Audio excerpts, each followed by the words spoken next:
this before you. Choose wisely.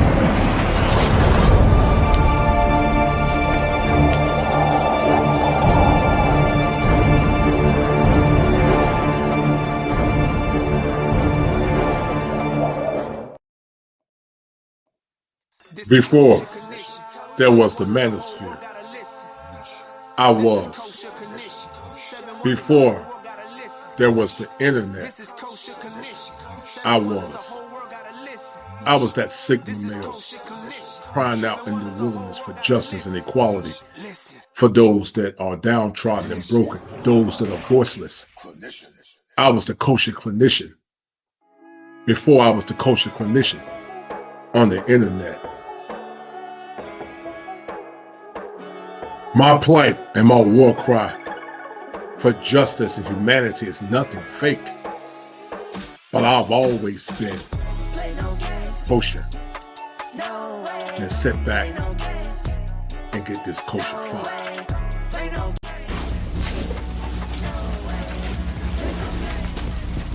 Hello everyone.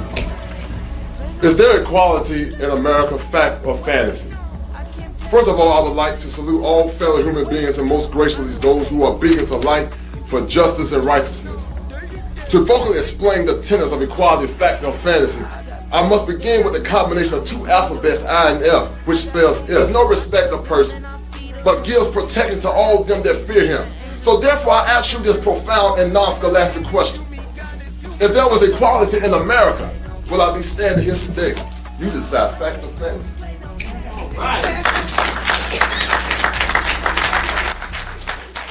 This is Kosher Connection. 7 wonders, the whole world gotta listen. This is Kosher Connection. 7 wonders, the whole world gotta listen. This is Kosher Connection. It's a hard thing to admit, but it's understandable why they would choose to go their own way. And that's what's scary, is there's actually a rational reason why they would do that. Men going their own way. And you can think what you want about it, but this is a really big problem for women, for us, for our future, for families, for you to find a partner. If a population of good men are walking away because they're fed up with women. If you're being told all your life that you are bad and wrong just for being a man, and that you have toxic masculinity for being a man, and that, you know, women, there's this famous expression that, you know, a woman needs a man just like a fish needs a bicycle. And that men are basically useless. And that men are terrible, and that, you know, women are superior. Our society is very callous towards men. The only message most men hear in the world is that they're a bumbling buffoon. The TV shows are full of idiot men. Commercials show men as buffoons. The society is against them. All they hear about is what idiots men are. It's the mass of women that are taking over the culture and representing women. They're loud. They're mean. They say they want equality. Why are they not protesting in the streets for the changing the laws for alimony or child support or child custody? Because they don't want equality. They want superiority.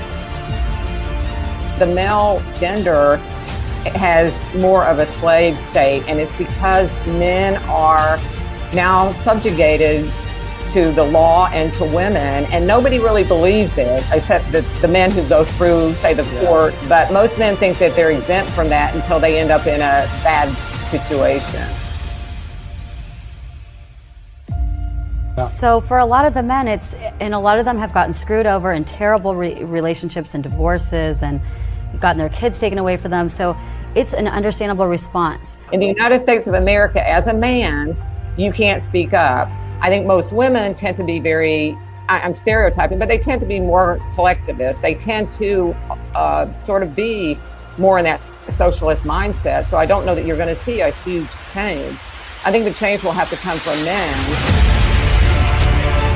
The lives of women will not change until the men get the opportunity to also examine and define and change their lives. In many ways, I sometimes think that the 20th century was the century where the women made all these massive changes, and the 21st century will be the changes that the men will make, partly in adaptation to the changes that the women have done. And those men are doing something about it. They're saying, you know what, I'm done with this. I'm not getting married, or I'm divorced. They don't sit around just trying to live their life through women. They actually have lots of hobbies. They go out, they buy that land you were talking about. They're out there getting motorcycles. They're having a good time, and they're enjoying life without having to deal with the stress of the women and the society that tells them they have to have a woman in their life. How would you feel? I mean, you're not going to feel that attracted to a woman or care to be loving towards her or romantic towards her. So this men going their own way is a reaction to that. I really think it's a rational reaction to that. Men are finally like, hey, we've given you all you want. You know, you are equal in every way, and then you're still shaming us.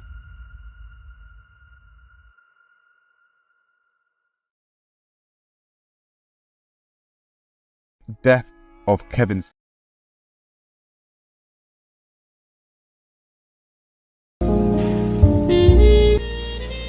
Have you been distressed or perplexed? Emasculated. A book written by Edward Fields IV.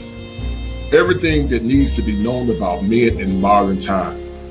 Listen, men are not complex. They are misunderstood and unappreciated. Learn what men really feel, think, and desire. Also observe their struggle for acceptance, love, and belonging. A must read for every man in this classic book by Edward Fields IV, Emasculated. Go get your copy now.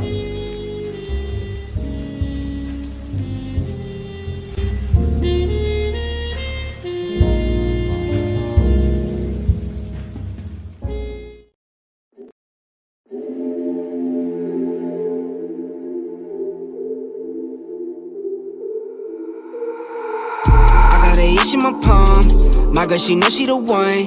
I put the ice on her hand, I put some ice on her arm. See me shining in the light, know you found me in the dark. Talking how you wanna leave, girl, you made this far. Taking trips overseas, no, I won't be long. We came up from the weeds, now it's top floor. All these big gets on her wrist, VVS is on her neck. Make it spinning, I don't stress. When I make it stretch. Double back to back then. Down broke, now we rich. Spend it on her, let her spin. Down with me to the end. That my best friend. That my best friend. That my best friend. I'ma spend it on her, cause she all mine. That's me. Spend it on a challenge, cause she all mine. There for my first cake, then we hit 100K. $500,000 on the way, then $1 million on the way. Eating good full plates, eating good, say grace. Eat her up, get thanks. She got cake birthday. I can't waste no way, I can't waste no play. My girl, whoa, something like the baddest chick. My girl, whoa, came from the rags to rich. Hit the road running, I had to tell her I had to get it. She understood, but she spoiled, so when she get mad, she dip. She do. All these big gets on her wrist, VVS is on her neck. Make it spinning, I don't stress. When I make it stretch. Double back to back then. Down broke, now we rich. Spend it on her, let her spin. Down with me to the end. That my best friend. That my best friend. That my best friend. I'ma spend it on her, cause she all mine. That's me. Spend it on a challenge, cause she all mine. All these big gets on her wrist, VVS is on her neck. Make it spinning, I don't stress. When I make it stretch. Double back to back then. Down broke, now we rich. Spend it on her, let her spin. Down with me to the end. That my best friend. That my best friend. That my best friend. I'ma spend it on her, cause she all mine. All these big gets on her wrist, VVS is on her neck. Make it spinning, I don't stress. Spend it on a challenge, cause she all mine. That my best friend. That my best friend. That my best friend.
Fire for your mind. Kosher Clinician. If it ain't seven, it ain't kosher. Heaven and hell, that's what they told you. Real men put the strap down and we can toss them. Young heads picking back up and young dope them. This is our culture. Now we talking kosher. Clinician, masculinity issues. Asking fathers who miss you. Mama drama don't kiss you. All a part of the ritual. This is how they get you. Separate the men, women, clipping babies pretend to. Damn. Lovers, haters, acting like vultures. If it ain't seven, it ain't kosher. If it ain't kosher, ain't right, gotta divorce us. If it ain't seven, it ain't kosher. If it ain't kosher, ain't right, gotta divorce us. If it ain't seven, it ain't kosher. If it ain't kosher, ain't right, gotta divorce us. This is kosher condition. 7 wonders, the whole world gotta listen. This is kosher condition. 7 wonders, the whole world gotta listen. This is kosher condition. 7 wonders, the whole world gotta listen. This is kosher condition. 7 wonders, the whole world gotta listen. Listen. Listen. All right, guys, we're going to get in on tonight as we talk about the importance of men preserving themselves, but also the importance of men preserving their mental health as it relates to violence. Marrying the wrong woman, men, can be the most important or more or less the most dangerous thing in your life if you marry a woman that's not consistent with helping you become the better version of yourself. So many men are mesmerized by the perception that a woman won't change. But sadly, there is a percentage of women that, if you're not careful, the most important day of your life could be the most dangerous day of your life. Khadijah Brown was found guilty of deleting her husband live on social media. And we're going to talk about some of the things that men struggle with in relationships. And we're going to compare and contrast some of the things that you men have dealt with and are dealing with when it comes down to not only bad relationships, but women in general.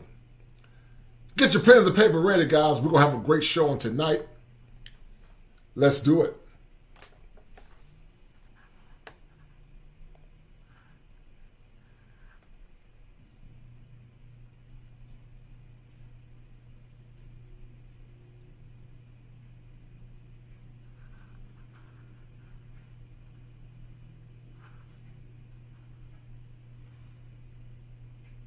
Don't know if you guys can hear that. Can you guys hear it? I don't know if it's playing or not. All right. All right. We're going to start. I don't know. Can't hear the soundboard, so don't know what's going on. But anyway, so let's talk about the guys on the night. We're going to have a great show. Thank you guys for tuning in for the 9 that are watching. Hopefully the chat will beam up a little bit, but we got to go on anyway. Something must be wrong on my soundboard, but I don't know what's going on. But we're going to go on anyway, guys. So first of all, thank you guys for tuning in on tonight. There's been a lot of things going on YouTube, man. A lot of craziness going on.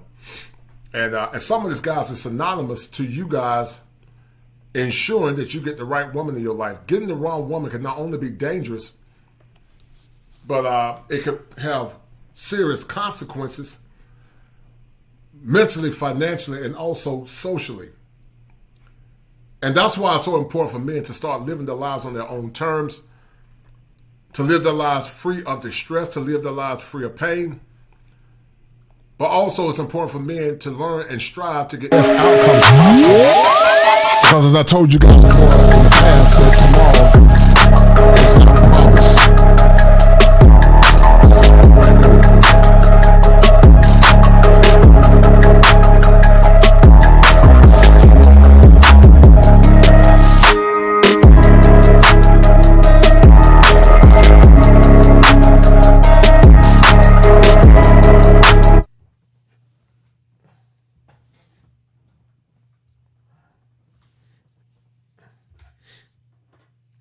All right, guys, back to it, back with you guys once again. And the topic on tonight is violent women assailing men, or the most important day of your life is the woman that you decide to marry. Some of you men are in relationships right now where you're dating women that have caused you a lot of distress and pain. New Edition wrote a song called Never Trust a Big Butt and a Smile. And some of you men have trusted women. They have nice shapes. They have beautiful faces. And some of you men have trusted women that are very charming. But it's been to your own detriment because you didn't realize that woman was dealing with mental illness. Some of the women you're dealing with right now not only have mental illness, some of them are borderline personality disorders. But dealing with the wrong woman can not only be the death of your finances, but once again, it can be the death of your life. Khadijah Brown, however you say her name, she took the life of her husband live on Facebook where she shot him in the back of the head. And Khadijah Brown is consistent with some of the women that you men have dated. They didn't take your life, but they took your joy. They took your finances. They smeared your name. They created lies. And some of you men are going through financial ruins now because of women like Khadijah Brown. What can we learn from this story about dealing with modern women in modern times? And while we know that there are some decent women in the world, salute to all the good women, sadly, there are some dangerous women that are not only dangerous, but they seek to destroy your life, and they seek to give you a lot of distress and damage when it comes down to the long-term sustainability of your mind, your body, your soul, and your spirit. It's rare, guys, to find a woman that's a quality woman and a woman that can bring you peace. As you begin to get older and your testosterone levels begin to drop, finding a quality woman that can bring you peace is extremely important. It's extremely important to find a woman that can bring you peace. But sadly, some of you men have not found that woman that can bring you peace. And consistent with Dr. T.S. Johnson, some of you women have been blinded by the rose-colored glasses. And the rose-colored glasses, guys, is the assumption and the presumption that the woman that you married to or the woman that you are married to will give you the joy and the blessings that you so desire. But many times it never happens. And many times tomorrow never comes. Because intimate partner violence is not only between men against women, but also is women against men. There are many women that have more or less assailed their husbands and attacked their men. But because men don't report domestic violence, many times it goes on deaf ear. I got a comprehensive show on tomorrow talking about violent women. And we're going to break it down on tomorrow. We're going to be talking about violent women in debt. And we're going to talk about 4 classic cases of violent women that more or less hurt or more or less attack men. But many times in their attacks, and while I was more or less being filmed live, women were laughing at it. And the problem with domestic violence, guys, or any types of abuse that come with men, many times people, they laugh at it or they minimize it. They minimize the domestic violence, and also they minimize abuse sexually when it comes down to men. And because of that, many men suffer in silence because of it. And that's why we got to have this conversation. Because marrying the wrong woman can be not only detrimental to your soul, but it can be detrimental to your finances, your mind, body, soul, and spirit. Modern women are not like women 50 to 100 years ago. They're very aggressive. They're very loud. And most of them are very brash, and many of them will hurt you if you're not careful. That's why as men, you got to know what you're dealing with and what you're getting with when it comes down to relationships. It's important to understand female and female nature as it relates to dealing with the women that you're dealing with in modern times. Because if you don't, not only can it be dangerous, but it can be very deleterious. And so before we get into the Khadijah Brown story, Dr. T.S. Johnson and I, guys, did a show back in the past talking about the rose-colored glasses and women and being married and men expecting one thing in relationships, but getting something totally different. So let's look at that real quick. And then we're going to get deep into it, guys, on tonight. Hold tight, guys. Let me show you guys real quick, and then we're going to have a conversation. Hold tight.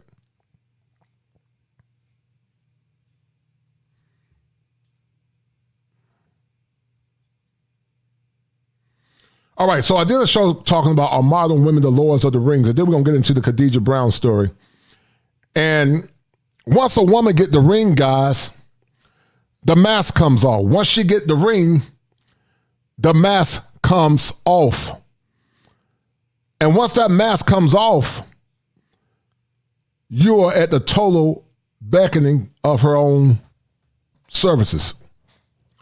If you're not careful, that woman is a woman that has mental illness and she have not been conditioned to serve and respect you as a man, it can be highly and very dangerous.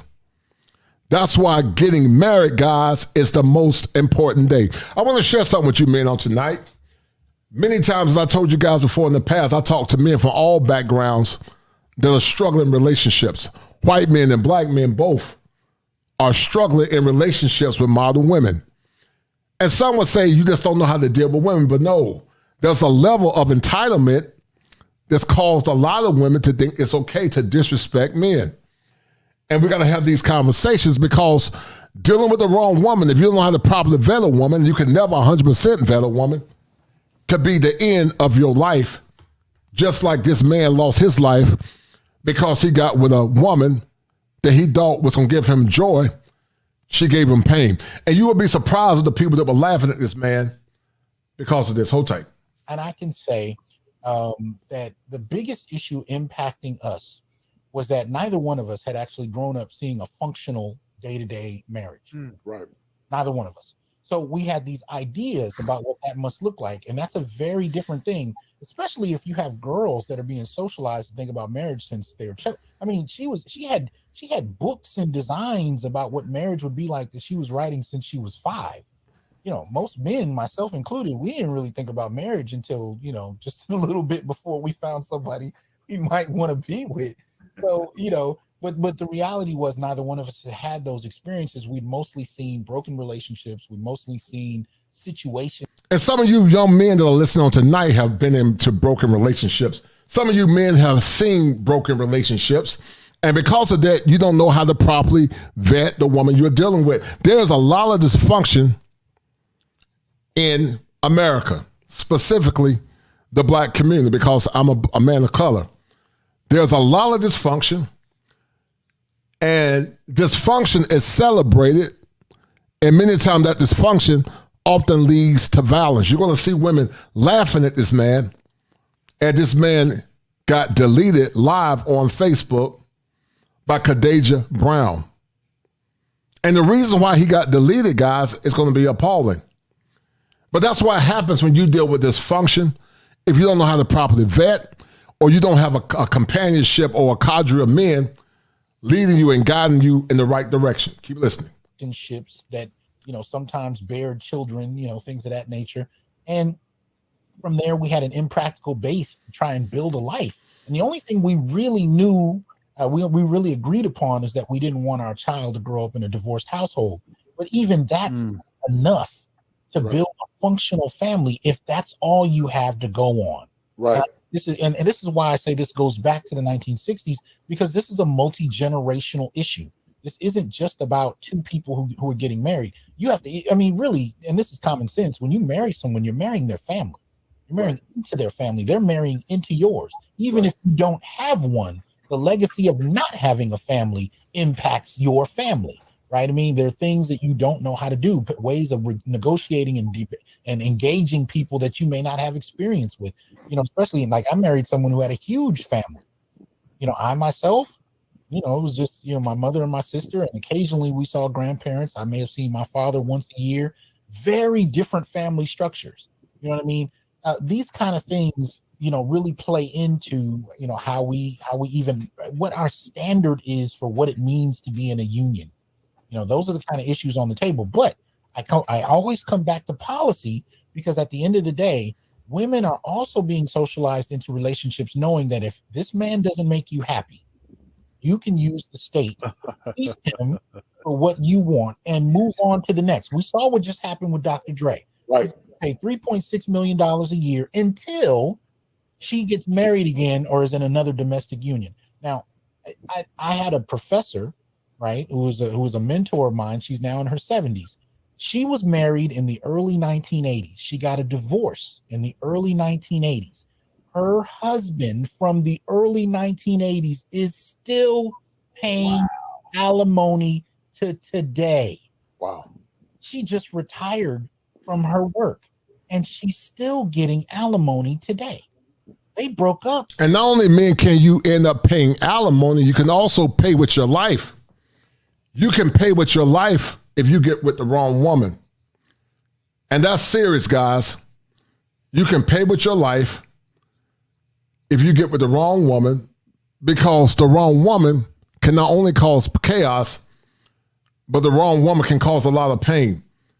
And that's why you men need to be hyper vigilant when it comes down to dating and when it comes down to properly vetting. Remember, you can never 100% vet a woman, but there are things you need to look for. You need to look at her background. You need to look at her relationship with her father. You need to look at her mental health. There's a lot of things you need to look at. You need to look at her temperament and how she responds. Look at her social media, and that'll give you an idea what type of woman you're dealing with. But marrying the wrong woman, guys, can be serious. And many times, seriousness can lead to you leading your life. Keep listening. In like 1981. You know what I mean? So when girls are shown across generations, from their grandmothers to their mothers to themselves and their daughters, that they can do this to men whenever a man doesn't help you meet your fantasy relationship, what kind of relationships do you develop? You develop relationships where women have a sense of power by proxy from the state, and men know they're walking into a wood chipper if they can't make her fantasies come true. Fantasies she's had since she was 5 years old, and you just start thinking about marriage when you met her. Right. Bad recipe. Well, it sounds like, once again, that, I think women come into relationships being pragmatic. Men come into relationships based on what you said, Dr. Johnson, about the rose-colored glasses, or what I call the art of romanticism. Dr. Dunn, I want you to talk about some of the things Now, I want you guys to listen to Dr. Dunner's story as well. But that's why I tell you, men, never get married for the sake of being married. Never get married just for the feelings of love. You need to get married based on pragmatism, because if you don't, it can be highly dangerous. Do me a favor, guys. Get the likes up. Share this stream, because this is very important. And donate to the channel if you have not. Thank you to the 26 that are watching. Thank you, guys. You struggle with in your first marriage. Share what you want to share. And our marriages really worked in this current milieu called America. Yeah, I mean, without getting too specific, I mean, I'm in my second marriage. Yes, sir. My first marriage, I mean, it was exactly that. It was, we came from different kind of backgrounds. She didn't have a relationship with her dad, and I think that had played a big role. Yes. In the kind of lack of success that we had in our relationship. I of course, I'm very close with my dad, and at times she actually resented the closeness that I had with my dad. Mm-hmm. And to my knowledge, at least at the time, her dad was still alive, but hadn't been in her life since she was 4 or 5 or something. And I remember even having the conversation about her reconnecting with her father, how that was always a very contentious. It was always a lot of there's a lot of stuff buried there, and but I mean, she was very, very aggressive. She was pouring it on, and I'm an introvert. Right. So, so and I was in my, early to mid 20s. So not only was I an introvert, I didn't have any game to speak of. All I was doing was working on, trying to make myself the best I could be. pursuing music, going to school, doing the stuff I need to do. So, I didn't have no, crazy body count or anything like that. That's not what I was doing. I wasn't approaching women that way. Right. And so when she showed a certain kind of interest and then was very aggressive and assertive, that's kind of all it took. And I was simping. I'll admit. I have a series of videos on my channel called Blue Pill Testimonials, and there's 10 videos. There's a variety of stories on various levels of my simping. But it wasn't until I was early 30s, close to mid 30s almost, that I kind of grew out of that. And that I was even able to tell a woman no. Yeah. Or step away. And some of you guys don't have the proper social skills to tell a woman no, because you never had masculine, strong fathers to help you stand on principle. Some of you men have been so conditioned to do things based on how she feels instead of doing things based on principles as a man. And because of that, it becomes problematic, and not standing on principles because you're mesmerized by love can blind you from seeing behaviors that are not consistent to your mental wellness. Marrying the wrong woman, once again, or getting married is the most important day of your life. But some of you have married the wrong woman. Some of you have been emotionally bankrupt, financially bankrupt. And some of you men have lost your lives. Or some men have gone by the way of the grave, because you got with the wrong woman. And we live in a world where men can be physically abused and is minimized. And that's a problem. From a particular kind of thing. And, and that's all, I don't have anyone to blame for that. My dad, he taught me better than that, but I just that was just what was happening. I had so romanticized the idea that women can do no wrong, right? So that I just believed them, and over I believed them. But anyhow, as soon as it began, the whole thing took about 7 years to totally complete. But then she was out. So that's how that went.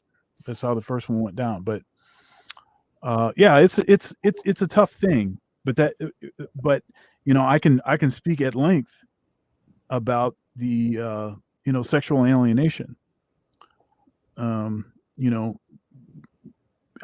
It's just it's such a raw deal because there's nothing you can do. There's nothing you can do. I'm a religious man.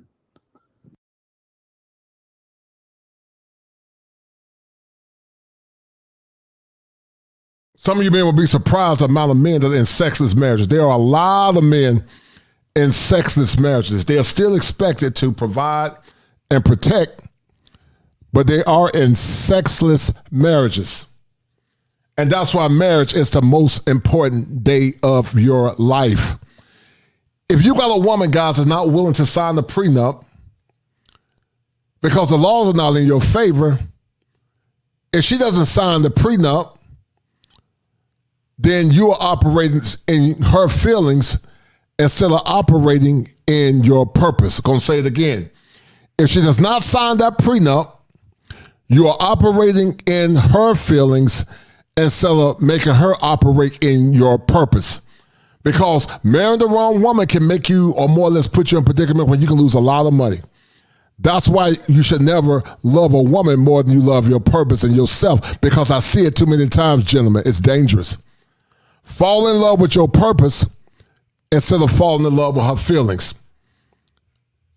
because it's dangerous. Guys, do me a favor, get the likes up, share the stream, support the channel. Because the robot just came to me and told me, he said, you know what? These bills got to be paid. And the robot said, get the likes up. Thank you, guys.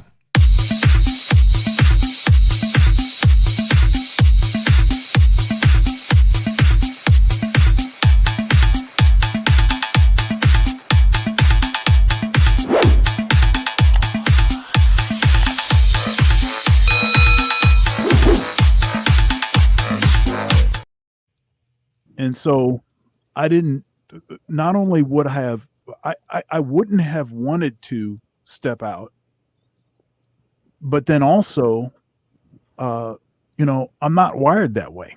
I'm a one woman kind of guy. That's how I've always been. And so that being the case, it, you know, it's like you're stuck. So if she's saying no, then, you know, and I'm like in my 20s, man. And it's like that was hardcore, man. That was really rough situation. Well, you know, guys, you know, as a clinical therapist, I try to look at things through what I call the biopsychosocial spiritual model. But I came up with two terms. You know, I didn't create the term called simping, but I said there are two types of simps. There's a conscious simp and there's the unconscious simp. The conscious simp is like a lot of us men, we know in our internal hard drive what's going on is wrong, but we've been conditioned to go against our nature. And so the conscious simp stands for sacrificing important masculine principle. That's the conscious simp. A lot of men have been conscious simps, including myself. But then you got the unconscious simp. Those are men that don't know any better. Those are men sacrificing irrational male patterns. That's the unconscious simp. So, Dr. Josh, let me ask you a question. Have men in America been consciously or unconsciously conditioned to be simps? Well, I think that's definitely the case. It's partly built on the very Western idea of chivalry, which is a facet of patriarchy. So it's built into Western masculinity. But in the Black community, it's compounded by this framework where we're primarily raised by Black women. And what tends to happen when you're raised by women is they try to shape you into the man they want. Yes. I mean, that's essentially what mothers will do. Even if they don't. The problem with that is it's kind of like if you ask someone to build a car and they don't know anything about cars, what they'll do. And that's called the minimization of masculinity, guys. That is the minimization of masculinity when your mom or any woman is trying to shape you into what she wants. And that's called over-identification. Do is at best they'll build the outside design based on what they think it should look like, but they have no idea what the inner workings look like, how they function, what they are. So a lot of young men, because I'm Generation X, and we were the first generation to really be raised by single parents across the board to the extent that we have been, right? So we had mothers that basically taught us how to be really, and this is, you know, a bit edible, they taught us how to be husbands for them, but they didn't understand how to teach young men the inner workings of manhood. So we learned the performance, but we didn't learn the rationale. We didn't learn for many of us who didn't have fathers there on a day-to-day basis, and we didn't witness functional relationships often. So these kind of things set us up in many ways to really not know how to function in the way we need. And so that's kind of part of the dynamic there when you start talking about simping. So we learned this, we got this. And again, if you add this extra element of pro-Black, I mean, I'm the son of a Panther, right? Oh, wow. Right. So the kind of pro-Black, you know, idea about what it means, and this is key, what it means to be a good man, what it means to be a good Black man, right? The ideas we learned about what it means to be a good Black man were often sacrificial, and they were often about prioritizing her feelings, her worldview, her outlook, happy wife, happy life. We learned that she was the focal point we were supposed to protect and provide from the outside. And one of the things that morphed into over time, especially among Black women, the culture of Black women, it became what's yours is mine, what's mine is mine, as far as how women looked at it. So your resources, you sacrificing yourself to protect her and the family, all of that worked as long as it prioritized her and she didn't have to extend anything. Now, the other half to that is that what a lot of these women who were being introduced to feminism, because feminism was what really offsets the civil rights movement and reprioritizes the very idea of gender roles, especially in the Black community, right? So one of the things feminism teaches them is that it's not only all about them, but that they can now cherry pick from traditionalism, right? So protect and provide is still welcome. But what used to go with protecting and providing? When men protected and provided, there was an exchange of duties that took place, right? The men protected and provided. What did the women do? They prioritized, they nurtured, they took care of hearth and home. You know, there was an exchange going on. But what feminism taught people to do, most particularly women, was to expect the protection and provision, but provide nothing. Now, what does that mean? That means she can work part-time, she can work full-time, she can go to school, she can not work at all, she can have a baby, she can abort a baby, she has all the choices of what she wants to do with her life. Even if you're married to her, you have none. If she is pregnant with your first child and decides to abort it, what exactly can you do about it? Right. You have no recourse. You have no recourse. I agree. So that's the dynamic on the table, especially post 1980. Why by the time we get to Oprah Winfrey, and she starts taking these fairly obscure Black feminist ideas and putting them out into the public, we are now experiencing a major shift in gender understanding and gender dynamics, gender roles, and for men, we are completely blindsided. Blindsided. So we're still playing from an old playbook of Black male sacrifice. She has a whole new playbook of Black female first. So it sounds like to me, Dr. Johnson, that is the worship of the female as being superior to the man, which in essence leads to what I call solipsism. You have a patent term in the manosphere called the concuservant. We're going to talk about that. But to parrot what you said, Dr. Johnson, I created a term called the commodification of subjugation as it relates to solipsism. But then there's the commodification of glorification as it relates to building. There was a time where Black men were commodities that worked together with their women to build infrastructures and communities. But now it appears that Black men and a lot of men in America are commodities to be subjugated as it relates to her solipsistic needs. If you look at Smeagol was solipsistic because it was all about him. I want you to talk to the audience about solipsism and the concuservant and how those two terms coalesce together from your best estimation. Well, solipsism basically is a female priority of themselves, and this has its basis in nature to some extent. I mean, at the end of the day, I don't know how many rational creatures would have more than one child. If men could have babies today, well, that's a whole nother discussion. But anyway, if men could actually have children, you doing it once, you really wouldn't do it again, right? But you have to have an irrational kind of relationship to nature and to reproduction to even want to do that. Because for men, having sex is, we enjoy it, we impregnate someone, and then from there, it's just a lot of waiting and so on and so forth. For her, she has to go through a whole transformation. So in one sense, that solipsism is part of a framework where women have a different relationship to reproduction. And it's somewhat natural, but what's happened is it's been mutated. It's been exploited. And again, when you factor in feminism, you also have to factor in the economy in the 1970s. The dollar bill flattens out. It becomes an imperative, even for white families, to now have two incomes. And so the market opens up for women workers. This becomes a whole different thing in the Black community, because unlike the white community where women are coming into the workforce, Black women have always been working. So this actually meant that they got elevated in terms of the type of access they had at the same time while Black men were being pushed out. Because the 70s is also when the war on drugs kicks in, when increased incarceration kicks in, and jobs are overseas. So now men who've enjoyed at least a couple decades since World War II of stable, relatively stable employment, now they're finding themselves out of work. And the younger generation are coming into. This is why hip hop is born in the ghetto, right? Because this is a generation of people that come into it with no job prospects, no employment, no education. They have nothing. So they have to build what they can out of what they have, which is essentially nothing. But the girls are going to school. Right. The girls are getting mid-level white collar job access. The girls are learning these corporate culture ideas and then coming to relationships with Black men like you were functioning in a corporation and you work for her. This is how these things are playing out from the 70s through the 90s. And men are wholly unprepared for a lot of this.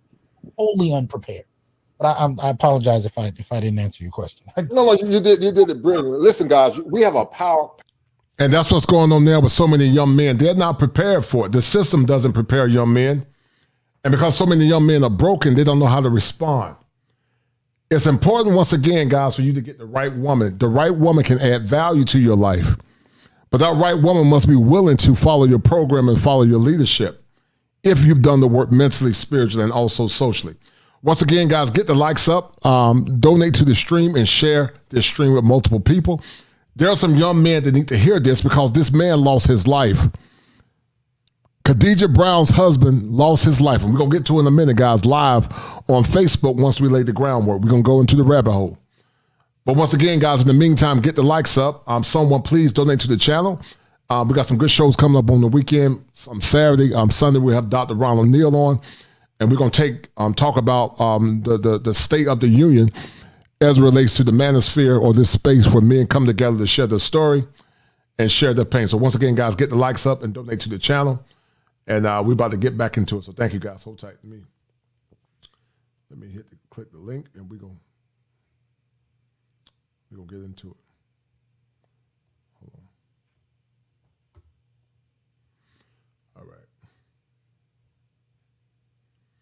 All right, where are we at? Hold tight. There we go. Packed show. It doesn't get any better than the venerable Dr. T.S. Johnson and the venerable Dr. Thunder. We got a freedom fighter with my man E. Spencer to the right, and he's gonna take Dr. Johnson to the promised land at some point.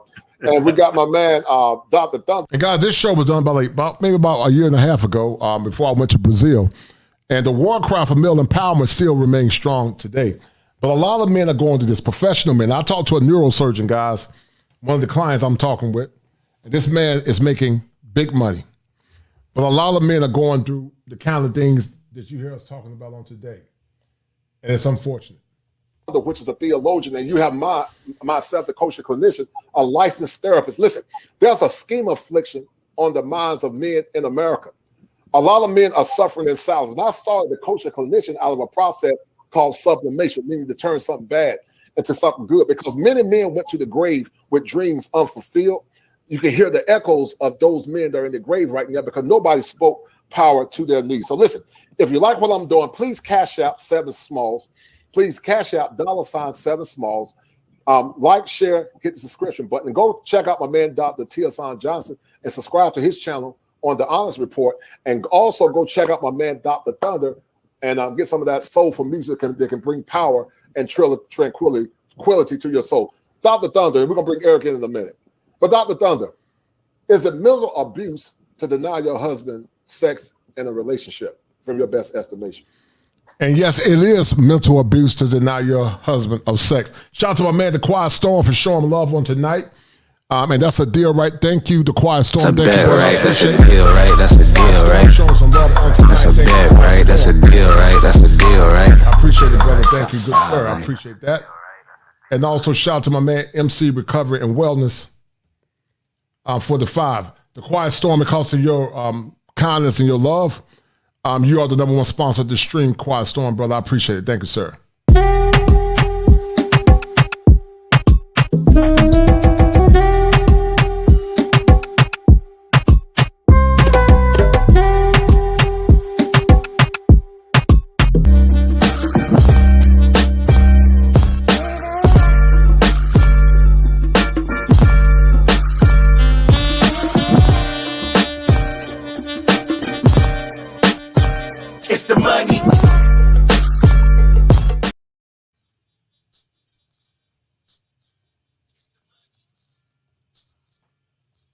Oh, absolutely. And I'll tell you, see, women and men are different. And men, abuse from a man is going to tend to be some sort of act of violence. But abuse from a woman is going to be it's going to be done differently because they don't have the physical, But the problem now, guys, is that women are beginning to impact violence against men. Harvard did a study, and Dr. T.S. Johnson talks about it all the time, that domestic violence is bi-directional. It's bi-directional. And the show that I'm going to do tomorrow is going to be talking about more in depth a case study of 4 women that were complicit in domestic violence, because it happens more than you think. They can't overpower us. So they have to outthink us, or they have to manipulate us in different ways. And one of the primary ways, and this has been, forever and ever on men, one of the primary ways that they manipulate us is with the feminine wiles, right? It's with their sexuality. And it's either with offering it in exchange for something that they want, or it's cutting it off because of some disapproval that they have with an aspect of your conduct. Or it could be, as it was what I believe in my first situation, that once it was surmised that we were not going to have children, that no longer was it necessary. It was not a necessary, it was a punishment. It was, this is really what I wanted out of this. Since that's off the table, it's no longer something that we're going to do. Dr. Johnson, you talked in the past about your schema affliction. I know you were married for a period of time, and share what you feel like you're worthy that you want the audience to know. But I want you to tell the audience about the pain that you went through and the duration that you went through when you were married.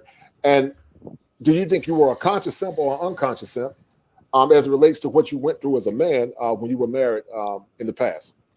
Oh, I think there was. I think I was both. I mean, there were layers of simphood going on. you have the basic programming you get, from how you're raised, and then you get the extra level, which I volunteered for, being and I'm still pro-black. Don't get me wrong. It's not. Right. I'm not saying that that's a negative, but I am saying with that came a series of assumptions about what a good black man was. That in many ways was self-destructive. It was very, that simpish thing. It wasn't just about, giving in to her every need. It was about putting my. And God, this is important because once again, society teaches men to be simps instead of standing in power. Not standing in power and knowing the type of woman you're dealing with can cause you to lose your life, men.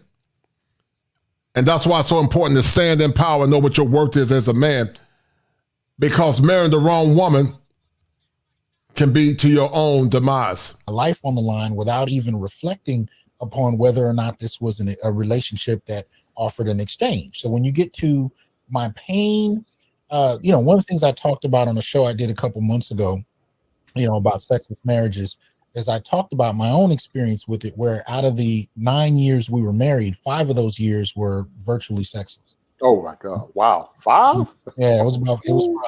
Oh, no way in hell. No way in hell. And she, and so and I never found out the reason for it, at least directly from her. I never found out why. I tried everything I could think of. I tried arguing, I tried discussion, we tried counseling, and it was nothing that I could find out directly. So here I am believing that the answer is marrying and building black families. And I do that, and I'm married, and I have a child on the way, and I'm in graduate school, and I'm doing all these things to build my velvet painting. And then one day my wife just stops. Wow. And that's the velvet painting that eventually took the life of the man or the assailant, Khadijah Brown. The velvet painting that many of you men have, the presumption and the assumption that once you marry this woman's going to be your ride or die, that she's not going to take you for half of your assets, that she's not going to leave you for the next man, that she's not going to cause you pain. But many men are in pain to this day, and many are in the grave because they married the wrong woman. And once again, marrying the wrong woman can add to the death of not only your finances, but also your mental health. Dr. T.S. Johnson and I did the stream with Dr. Thunder about a year and a half ago. And once again, guys, I've always been an advocate for men because I see it every day in practice, the struggles of men in America. No explanation, no clarification, stops. I mean, it got to the point. I heard this phrase in a movie. It was like we were roommates with running a small daycare. That's what it got to be like after a while. And the problem with that for me was not only what was going on in my relationship, but it dramatically impacted my view on marriage, because I was like, whoa, I didn't even know this could happen. I thought this happened to people in their 70s. And I figured by your 70s, at least before the advent of Viagra, who cares? Your wife stops giving it to you, you're in your 70s. I didn't think much of it. But this happened when we were in our 20s and 30s. Right. So I'm like, if you can marry and your wife can completely shut down, do you know what kind of recourse you have? there's virtually nothing. I mean, look, what I found is if your wife shuts down, you got a couple choices. You can stay and suck it up. And I have boys who've been married for 20 years who are going through this very thing to this day. And they call me every month with the same issues. So you can suck it up and pretend like it's not happening, which is a certain kind of hell that you put yourself through. But many of these men are doing it to sacrifice for their children, right? So that's the velvet painting. You can get a divorce. Now, again, I grew up from a divorced household. So did she. I didn't want to see my son every 2 weeks.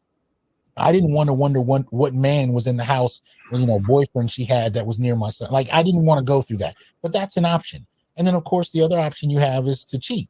Well, but the problem with cheating is you eventually get caught. I mean, you live with this person. It's not like you just seeing each other every other weekend. You know what I mean? So these were the options that I found left to me. And I'm thinking, I don't want any of these. I didn't get married to become a monk. That wasn't my goal.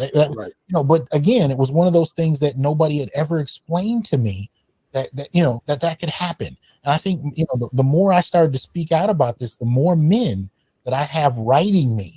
I did this show a couple months ago. I still have men writing me like, yo, I'm living this now. I'm going through this now. And if I leave her, if I divorce her, I lose half of what I have. Right. So it's not in the early church, and that's what's going on now with some of the professions that I talk to. One of the men that I'm talking to is a 1% earner. He's a surgeon. He makes almost $1 million a year, but he's afraid. He's afraid financially. And that's why I said, guys, you gotta, if you're gonna get married to modern women in modern times, she gotta sign the prenup, especially if you have a lot to lose. If she don't sign that prenup and she's gonna try to manipulate you and make you feel bad, then you are standing in her feelings instead of standing in your purpose as a man. You have to stand in your purpose if you've done the work, because you guys know and I know. I have 3 degrees, and it took me years to accumulate these degrees.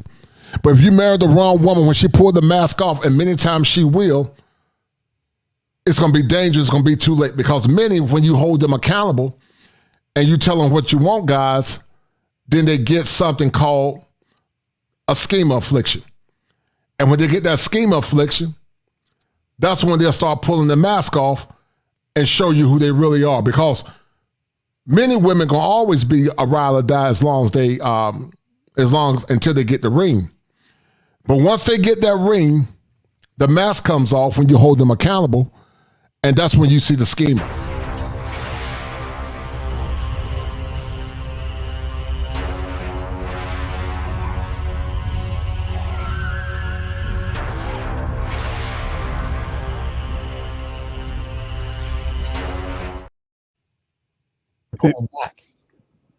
Go ahead. Yeah, in the early church, there was esteemed, were considered 2 paths to salvation. When I say early church, I'm talking about 2,000 years ago, early church. The gospel say the only time a woman should deny her husband sex is when she's fasting and praying. That's the only time. Right. Well, after that, the gospel both agreed on it. And you both agreed on it. Both agreed on it. Yes, sir. Right. And you both come back together so that the devil won't come into it. So a lot of American women are leading their men astray if that man decides to go out and step out, because she's not fulfilling her duty. And I'm going to tell men to the ones who are listening, you are a fool if you keep contributing to a woman that's not giving you sex. I don't blame her. I blame you. You need to start developing an exit strategy. Well, Go ahead. Here's the thing, though. There's a new religion that's at play. And it actually supersedes and undergirds most religious traditions in the West. Right. And if it hasn't hit your religion, just wait. It's coming. And it's called feminism. Right. Kevin Samuels beautifully dealt with last year when he talked about the way feminism kind of infiltrated the Christian church. Right. But, it's happening with brothers who are practicing Yoruba and Ifa. It's happening with Muslims. It's happening in different ways and to different degrees. But here's the thing. When you made a statement a moment ago that she is not following, what she's supposed to be, actually she is, according to the new religion. And the religion is that women can do whatever they want, whenever they feel like, and you need to accept it. And the degree to which you are not a constructive, positive, supportive male is the degree to which you will not allow her to do this. Now, I'll give you an example. It can be in terms of sex. Try sitting down, whether it's the Quran or whether it's the Bible, and you're trying to walk her into why she should give you her body. Watch how that discussion goes if she doesn't want to. That's the first thing. But we can apply it to other areas. I had a situation where I was in graduate school. I literally was working 4 jobs, one of which was full-time while going to school full-time. She was out of work. So when I left at 7 in the morning one morning, the house was a mess. When I got home at 10 o'clock at night, the house was a mess. Of course, there was no food. And when I said, yo, what's going on? Wait a minute. I'm a woman. I'm not a servant. I'm not a slave. Now, I didn't marry a rampant feminist. But once again, you're serving her. You're serving her by providing for her. You're serving her by protecting her. And you're serving her by giving her your provision, but also your last name. But that's why I keep telling you guys, getting married in modern times can be dangerous. Getting married, guys, in modern times can be extremely dangerous if you get the wrong woman. And that's why I implore you, good gentlemen, to make sure that before you say I do, that you get a prenup.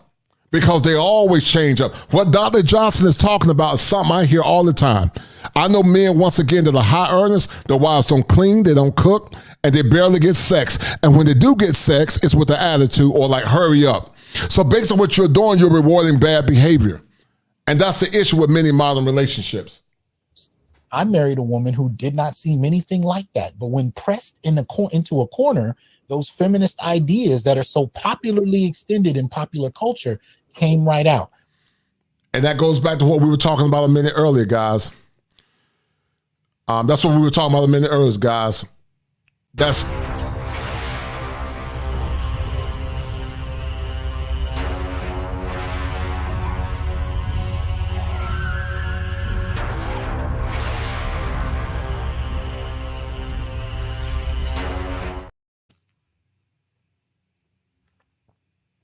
which meant that as long as I provided a roof, shelter, clothing, all these other kind of things, trips, bills were paid, she could receive all of that. But when it came to me asking for a meal, when it came to me asking for a clean home, now all of a sudden I'm a woman and I shouldn't have to be a slave. See, this is the dynamic that feminism allows them. It allows them to have a cherry-picked traditionalism that you yourself have very little in response to argue back with once you're in the marriage itself. And if you push too far and she initiates a divorce, which is fine as long as you're ready for that. And many of us aren't ready for that emotionally or financially.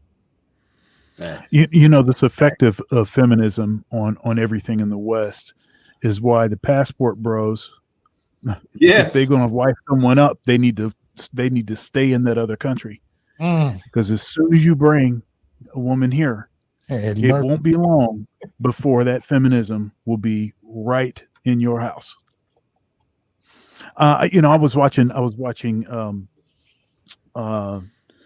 Uncle D, Dennis Sperling, and he was talking about with his fiance how he's not allowing her to have certain kinds of associations, and the reason is because he sees how some of these other folks are talking, and he knows what's going to happen. He knows they're going to start filling her head with X, Y, and Z. And you have to be, part of marriage, part of a relationship is the man is actually supposed to be protecting the woman from the effects of society. So from not just physically, but is supposed to be protecting her. And unfortunately, the way we have it set up now is it seemed that we're doing them harm by trying to protect them from stuff that we know that is going to likely harm them, but not only harm them, it's going to probably destroy our relationship. It's an impossible situation. Like, what do you do? Well, I'm gonna tell you what. Into this point that Dr. T. Hassan Johnson was saying earlier about, not wanting to, wait, see your kid every other week. I'm going to tell you in a very real way. And maybe this is going to seem, look, especially if you have a son, you need to do whatever you have to do and struggle it out, because you know what's going to happen. You know what's going to happen, and you know how devastating it's going to be on that boy to be raised basically by his mom, and all of the negative things that can happen. And that's a heck of a reason to stay married. Yeah. But honestly, it's a real reason though. It's Can I add to that, brother? Go ahead, Doc. Go ahead. Well, there's one of the things I talked about in a recent show I did. There's a young man who's an actor, and his name escapes me. Forgive me, but he was in the recent Superfly remake, and he had a couple of videos. One with Umar Johnson, where he was really frustrated at the mother, his own mother, in real life, and how she had actually raised him, how she had lied to him, how she abused him, and he finally, at the age of I think 28, had a sit down with his father. And this is something I said in response to that exchange he talked about. For many of us, there is a father somewhere that we've learned to hate, we've learned to be frustrated with, but we never got his side of the story. Now, that's not to say that men are perfect. It's not to say women are perfect. It is to say I'm a big advocate of getting the other side of the story. And for some of us, there's a father who has a box of receipts that you've not sat down and looked through yet. And by receipts, I mean, this young man, when he told this story, he said, my mother said, you never sent us one child's support payment. This man pulled out a box and showed receipt after receipt about continued child support payments. And that was the thing that really woke him up to the reality of what he was being lied to about. It woke him up that he actually had a father who cared, but didn't know it. Now, I'm not all saying we have that Cinderella story where there's some perfect father waiting for us. If you didn't know your father, that's not what I'm saying. But what I am saying is, as human beings, we all err. And when it comes to Black fathers who often haven't had a chance to tell their side of the story, you might find, if you sat down with them, that you'll find out more about the other half of your life you don't know about once you have that sit down. But when you're raised to actually hate or have no relationship with your father, and this is something Dr. Thunder was talking about in terms of his wife, right? It has an impact on you and how you interact with others and how you deal with your own family. I mean, how does she treat her son if she has no idea what masculinity is and has no inherent respect for it, right? So these are things that we have to kind of get out on the table. And I tell men, sit down with your father. Have that conversation. I don't care if he was the worst man in the world. Sit down with your father, and I guarantee you'll learn something you didn't know. Well, listen, we got an antidote to that. We got Brother Eric Spencer from BMO called. All right, guys. So a little bit more Dr. Johnson, and we're going to get deep into it, guys. Hold tight. Bring in a whole different status, which plays out differently. So that color strata may be something that exists, to those who are in Brazil, who are part of that culture. But at the end of the day, like I learned this going to Jamaica. At the end of the day, they never forgot that I was American. Mm-hmm. There was never a point where I wasn't American. And that played out in how they interpreted me. You know what I mean? Yes. In terms of the resources that I could bring to bear. But Seven, you asked a specific question. What were you asking? I was asking about a term I call the Latina nexus. Meaning, okay. Right. Go ahead. Sure, I'm sorry. Yeah.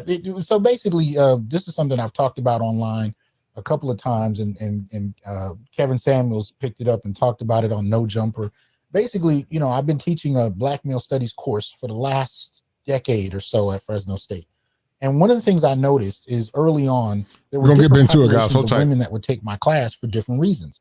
When I started the class, it was mostly Black women. And I found over the course of the first 2 years that they mainly took the class so I could browbeat the men. And I was coming out of a graduate school with a feminist kind of training, so that worked. When I began to shift from that, they stopped taking the class as much because I started speaking up for Black men and boys, and I started giving Black men and boys voice.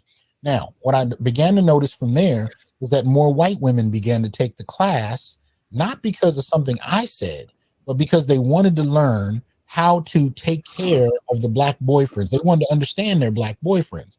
Now, in the last 4 to 5 years, I would say that white female population has been replaced by Latinas who are coming into the class to try and understand Black men. And I live in Central California, so interracial relationships between, which is mostly Mexicans here, in terms of the Latino population, and Fresno is mostly Mexican. You're seeing interracial relationships between Mexican and Mexican women and Black men is not uncommon at all here. Listen, guys, we're going to respond to that. Listen, guys, if you like the show, everybody get the thumbs up. Please like and share this program and help this channel grow as many men are suffering through a scheme of affliction. All right, guys. So what we're going to do now, we're going to listen, guys. Let's get up the cash apps. Let's get the cash apps up. Go check out Dr. Tia Son Johnson. Go check out Dr. Dunn. Subscribe to their channel. But cash out 7 Smalls. I am a clinical. Help men to weed out certain kinds of folks and poor mate selection for men. What ultimately will help them to weed that stuff out is by having the proper priorities in their life. And so from my perspective, God is at the top, and God is connected with purpose. Right. So that's like one and the same. Right. So the relationship that I have with God is expressed through the purpose that he gives me. And so everything that if your woman is not here to help you with your purpose on this earth, she's not worthy to be your woman. Too many men subvert their purpose for the pleasing of woman.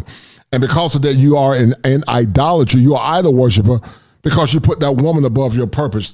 Your purpose comes first. God comes first, your purpose, and then your woman. Your woman on the back end is going to get well taken care of because you're in your purpose. And your purpose is to love her, protect her, and die for her. But sadly, so many men have violated their standards, and the women have lost respect for them. That is lined up with purpose is going to put me in a certain alignment with God. And then everything else has to come after purpose. It must come after purpose. If you look at Adam in the garden, he was given particular tasks. He had to name all of the animals. This is before Eve was even around. Now, consider what kind of monumental task that was. That was a long kind of task, very involved. So he had himself together before he was even looking towards a woman. And that, at least theoretically, was supposed to bolster him. But even with that, he still makes the same mistake and does the same thing that seems like all of us at some point will make, which is to prioritize stuff that is not important or not as important over the stuff over the long game. Men are supposed to look for the long game. We're supposed to be securing things for the future. We're not supposed to be prioritizing stuff that happens in a singular moment. And but anyhow, I'm saying this just to say that I think there is a connection between choosing the kind of person, the kind of mate that would likely withhold, based on certain signals. So, for instance, before my first marriage, there was all kinds of signs and signals that she was wrong. She was wrong for me, that she was likely going to do exactly what she did. All of those signs were clearly there. But because that was the most important thing to me, that short-term thing, and I wasn't thinking about the long-term, that's why I fell into that trap. And since then, fell in the trap a bunch more times. But I still didn't figure it out. Eric Spencer, I want to ask you a question. And this goes back to a show that Kevin Samuels did a couple of days ago talking about the cold winter. All right, guys. So what I'm going to do, I'm going to stop this. I'm going to bring up this information. And you guys are going to see the callous nature of Khadijah Harris. I just wanted to set the groundwork before we started. I want to set the groundwork before we start. Wow. Shout out to Clement Gray. I'm sorry, Phil. I've been married twice, divorced. Now seems to be going through another divorce. These women use the same script, don't want to act right. My wife now believes I should not ask for sex. Wow. That's sad, man. My heart goes out to you, Clement. But brother, it happens a lot, man. That's why I tell guys, man, stay away from modern women because in general, they're not worthy of a ring. But anyway, guys, this is the interlude before this woman takes her husband's life. And we're going to play it a little bit, and you guys going to see it. And you're going to see what's going on and how dangerous and how sad this incident was. But look at the dysfunction of Khadijah Brown.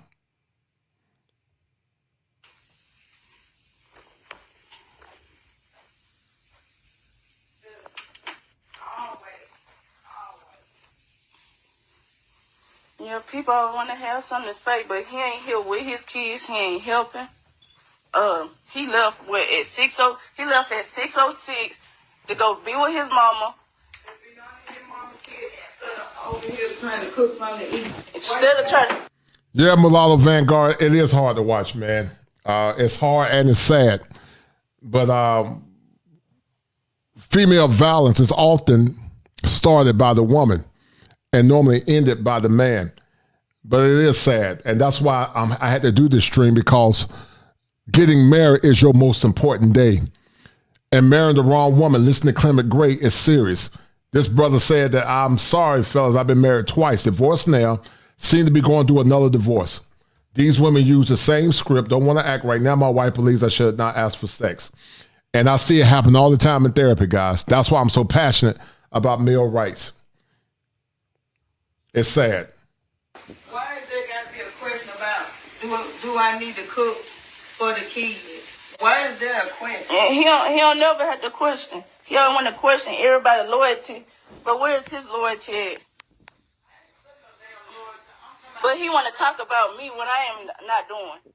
He want to talk about me when I'm not doing. Talk about unnecessary. Then he talking about calling the police. Talk about, I'm going to get my stuff. But you got 4 kids and a wife. It's 7:36. He can't even be. He can't even come here and cook for these kids. He can't even come here and cook for the kids. He got to be at work at 8 o'clock. Nah, matter of fact, he got to be at work at 9. Okay, but he still got time to cook for these kids. And then he got to go pick up his. He got to go pick up his buddy from his job, Law. Well, he need to tell Law he need to get his mama car and go to work. He pick up his brother-in-law, take him to work, back and forth every day. I ain't got nothing to but then, nobody, helping nobody, but he can't put gas in both cars. He married, guys, but he got to cook for these kids. What does he have her for? But you got these hyenas that want you to marry them and put a ring on their finger. He got to cook for the kids. Make it make sense, guys. Make it make sense. He wants you to put a ring on the finger. Make it make sense. It doesn't make sense. And that's why American men are checking out and traveling abroad, or just checking out altogether. Because this man got a wife and he lost his life because the mom in the background, if she was a woman teaching her daughter how to be a traditional woman, she would have said, listen, you go cook for your husband. You make sure those kids are taken care of. Make sure those babies are taken care of. But you got these fools that are trying to shame you because you don't want to get married to a modern woman. And once again, guys, it's an American woman issue. It's not a black woman issue. It's black women and white women. They all do it. Because men tell me all the time in therapy. They tell me they can't get sex. They tell me the wives don't keep the house clean. And they tolerate it because now they're stuck. And that's why I'll say it once and I'll say it again. If you don't make her sign that prenup, then you are standing in her feelings instead of standing in your purpose. Because your purpose is that she should live her life to please and respect you.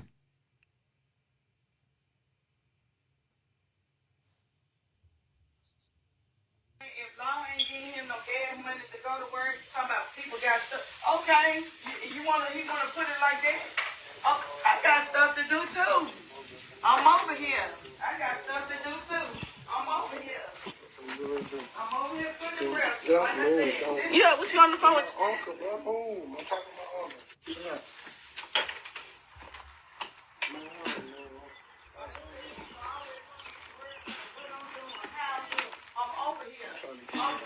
No, you ain't trying to get ready for work. Look at him. This is sad case, y'all. He getting his stuff.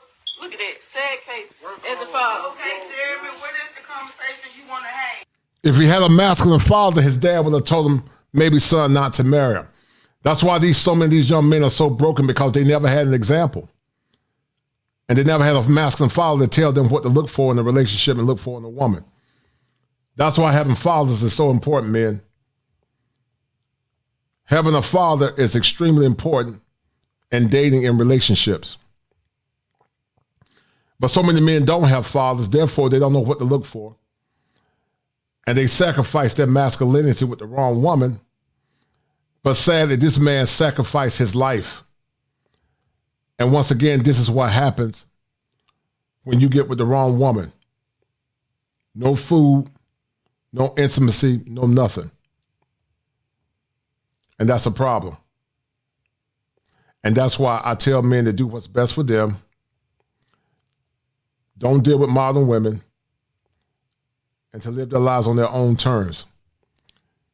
Because the world that we live in now is dysfunctional, and the women have not been trained and conditioned to be wives. And that's a problem.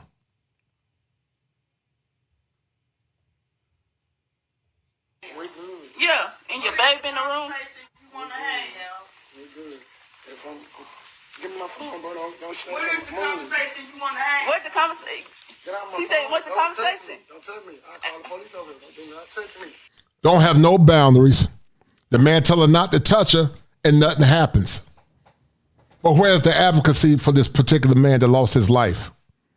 No boundaries. The man said, don't touch her. But she kept bothering, kept pestering. But see, when a man tell a woman not to touch him in other countries, if she put her hands on him, she might lose her life in other countries. Women in other countries don't challenge men masculinity. That's why I keep telling men, you will be a fool to deal with the typical modern woman here in America. You will be a fool. And don't let nobody tell you to the contrary. He said, what's the conversation y'all want to have? What's the conversation you want to have? I'm finna send in. Don't get she touch me. Ain't nobody touching. I'm gonna send my cousin over here. Do not touch me, Don't bro. have nobody over here. Oh, wait. Tell your daughter to keep her hands on me. Tell your daughter to keep her hands on me. You the one slap me. You the one slap me. Hit me now. Hit me now. Keep her hands on me. What's up, man? I'm still asking what is the conversation. Oh, man. That's what I'm finna do. I'm finna get out. I ain't really trying to argue at all. I'm just trying to get my... Nah, you want to go tell your family about this, about that. You want to do this. I'm trying to leave from over here in peace, man. I ain't trying to argue at all. Ain't nobody. I'm going to take my car key off. Stop. What is the conversation? Nah, what's the conversation? What's the conversation? Keep your hands on. What's the conversation? Keep your hands on. Don't touch me, bro. What's the conversation? Move, bro. I'm trying to get ready for work, man. Go on. How you getting ready for work? What is going on? That's all I'm here. I'm over here doing. Talking about I don't do nothing for the kids. I don't do nothing. I do what I can when I can. Understand. But like I said, don't keep putting me in situations that's not my problem. And then, like I said, this is your family. You supposed to be here, helping, taking care of these kids. No, you're not good because you're not here taking care of these kids. He wanna go call. And perhaps this man should have never got married. He was too young. And look at the comments. She needs to be in jail and the mama. I agree. And this is what happens when boys are raised by women. They think like their moms and they over-identify. And that's a problem. Everybody. Keep your hands on me. Don't touch me again. Touch you. Jason, sit there over here. We'll make it easy. Sit there over here. I'm gonna do it just like that. Sit there over here. Ain't nobody finna come over here and do nothing. Get your hands on me, bro. Stop touching me. Move. Jesus, stop. And listen to him. You can tell he wasn't raised right either, sadly, because this young generation of men call women bruh. And it's weird and it's awkward because you should never be calling a woman bruh. But that's what happens when you're not raised by masculine men. This generation, I'm grateful, man, that I had a father. My mom and dad are still married. I've been married for over 27 years. And so I'm blessed. You know, like all relationships have their challenges. If I was a single man now, I would not date the typical modern woman. Would not even look at them because most of them don't qualify. Most of them got a lot of baggage. And sadly, many probably have been ran through. So I wouldn't even look at them. They would never even cross my trajectory for a wife because my standards are very high. And to you men that got money, you got something to lose, you'll be a fool to deal with the typical modern woman because many don't add value to your life. They add pain. We know that there are some good women, but they are far and few in between. And you got to go through so much hell to find her. You got to ask yourself the question, is it even worth it? And so I tell men to choose wisely and deal with women wisely because dealing with modern women is dangerous. And once again, you're going to see it in full display. This man lose his life because he dealt with the modern woman. Ain't nobody coming over. Oh, me, bro. Sit down. Get your motherfucking hands on me, bro. Stop touching me, bro. Stop. Look at her putting her hands on him. Look at him putting his hands on her. He told her several times to stop.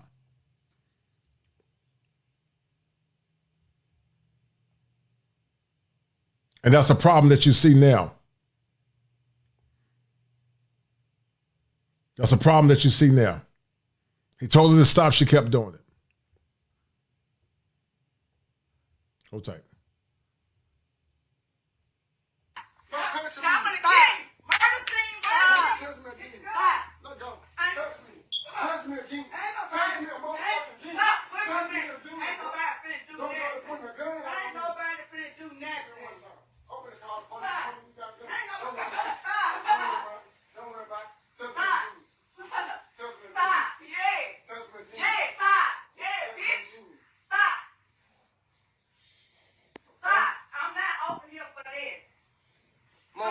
Keep our hands on me, bro. Stop. Nobody, I can get out my bed for this. Man, people so stop. Oh, you ain't getting that. Everything in the top belongs to me. Stop. Listen to what she just said. She said, everything in this house belongs to me. And that's what happens, guys, when you don't stand in power. You should never be staying with a woman if you don't have your own. But now she can use that against him. She said, everything in this house belongs to me. And that's what happens, guys, when you don't have your own.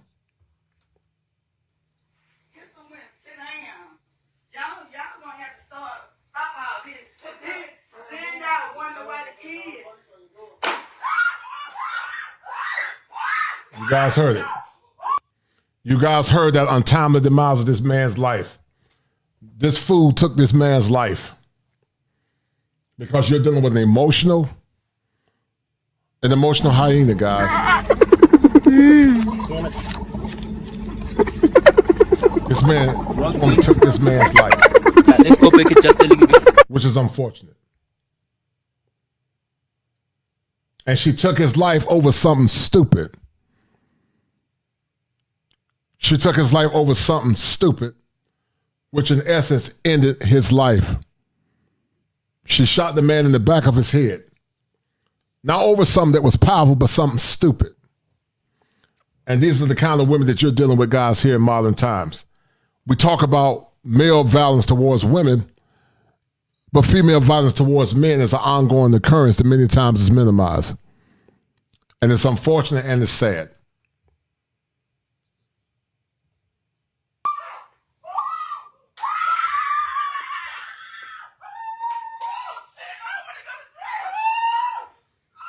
And she said, I don't want to go to jail. After she took his life, she said, I don't want to go to jail.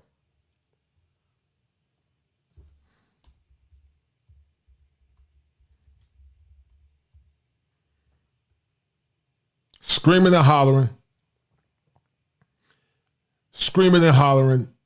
And now she's distressed. And now these kids are not going to have their father. These babies are going to be traumatized because his emotional mom took his life over something. Because modern women in modern times, they don't know boundaries, and they don't respect their men. And this is what happened, guys. You see it, I see it. But she don't want to go to jail. Make it make sense.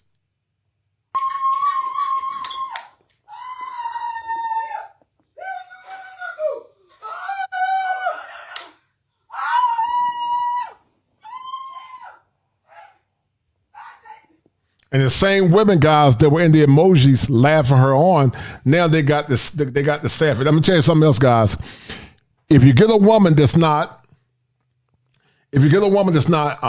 conditioned to control her emotions, she's not ready to be your wife, man. If she can't learn how to control her emotions or strive to control her emotions, she's not ready to be your wife or worthy to be your wife. Because you got too much to lose. And the problem with modern women now, they're not used to hearing men talk about what they want and what they expect, because so many men are raised to be simps. And it's unfortunate. But this man is gone. He was deleted. Now imagine what that man did, what he did to his girlfriends, the outrage by so many women. But this man lost his life, and you barely hear anybody talk about this man losing his life. And that's a problem.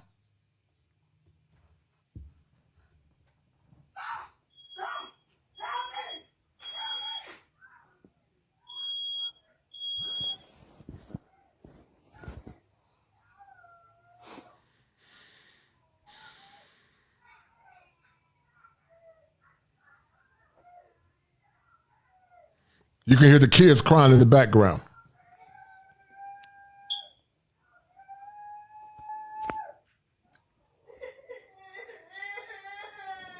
Their daddy is gone because their mom can control her emotions.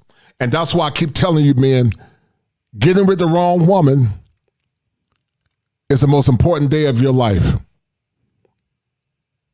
You hear so many men talk about the same stories over and over and over again.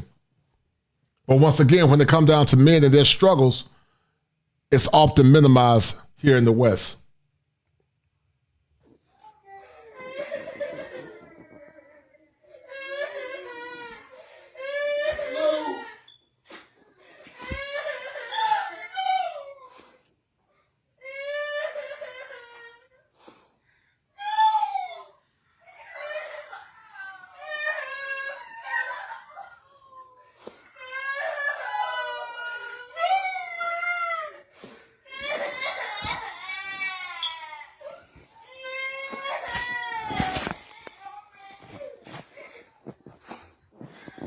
What you guys are experiencing is the domestic abuse of men. Domestic abuse is bi-directional, meaning men and women do it. But based on the narrative here in the West, you would think it's all male. It's all male. You would think the men are complicit. But as you saw firsthand with the evidence, the man told this woman to leave her alone. But see, many women in the West, black and white, don't respect male boundaries. A man can tell her, go ahead, move, please, and they keep pestering them until some men say enough is enough. But you notice they don't do that to Raekwon the Man, because Raekwon the Man, will end up hurting them. But the man told her several times to leave, but she didn't leave. She didn't respect his boundaries or his space. But when that man ended up hurting her, or more or less doing something severely damaging to her body and her mind, then she's the internal victim. And we see it all the time.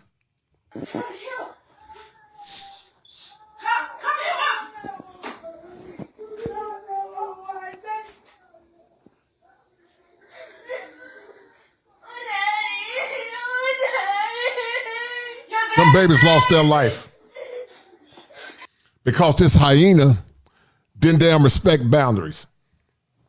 But you got folks talking about a black community. But yet the same women that are talking about a black community, they have never marched for the rights of men. That's why I tell you men, don't get married until she marches. Until she marches to change the laws that impact you in a negative way, tell her, you can't be my wife. Until they all come together and march on Capitol Hill, your mental health is more important than her selfish needs. Because at the end of the day, you got a lot to lose, men.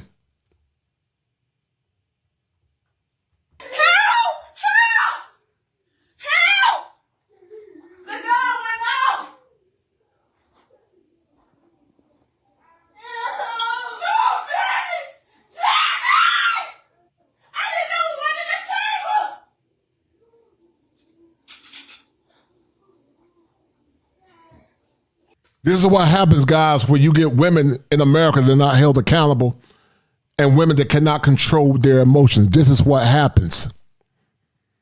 A lot of women test the boundaries of their men. They test it on a consistent basis. And what you're seeing there, guys, on full display is what happened with many modern women. They don't know their place, and they constantly challenge the boundaries of their man or their partner or their husband. But you got folks that'll tell you, get married. Get married for what? What is he getting? What is he getting? And that's the problem that I have now, guys, with modern relationships and dating. Because there's nothing that benefits the man in general. Once again, you just heard a guy that say that his wife doesn't give him intimacy anymore. And it's always an excuse. But they still expect you to be traditional. And that's why I say to a man, if you can't find your wife here in America, focus on yourself and get your wife from a country where women honor and respect their men. Because sadly, guys, it's gotten that bad. It's gotten that bad and doesn't appear to be getting better no time soon. A lot of you good brothers are looking for good wives. You're looking for good women, but sadly, they're getting harder and harder to find here in America and everywhere because, once again, there's no accountability.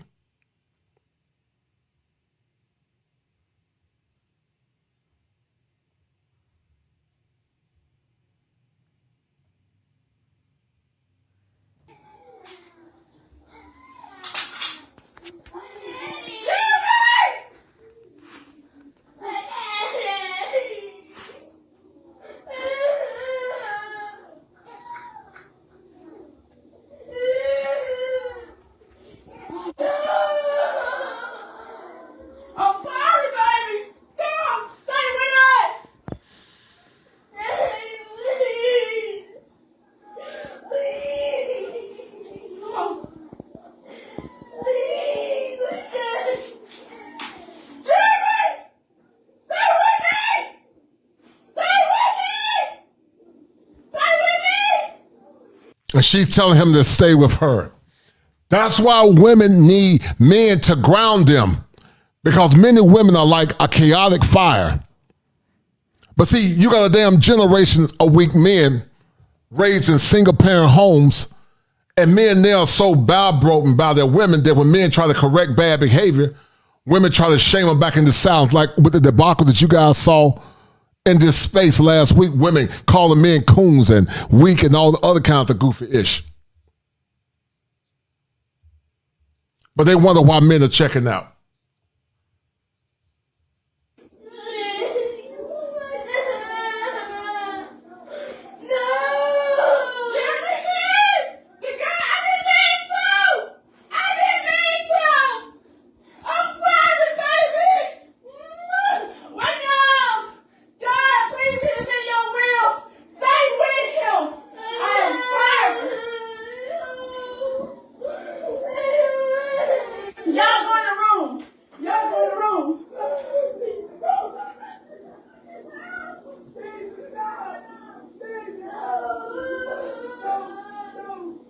And guys, now these babies going to be traumatized for the rest of their life. Their daddy is gone.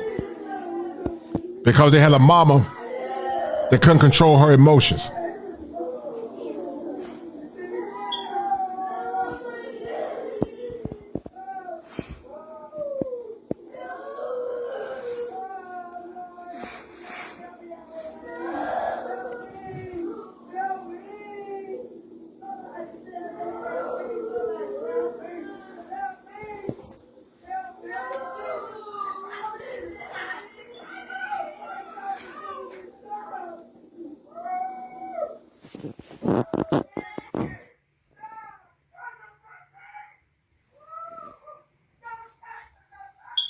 This is what happens, guys, when you don't have strong men and strong families. This is what happens when you have a system where your women are not held accountable. This is what happens where women don't respect men and their boundaries. And we wonder why, once again, they're checking out.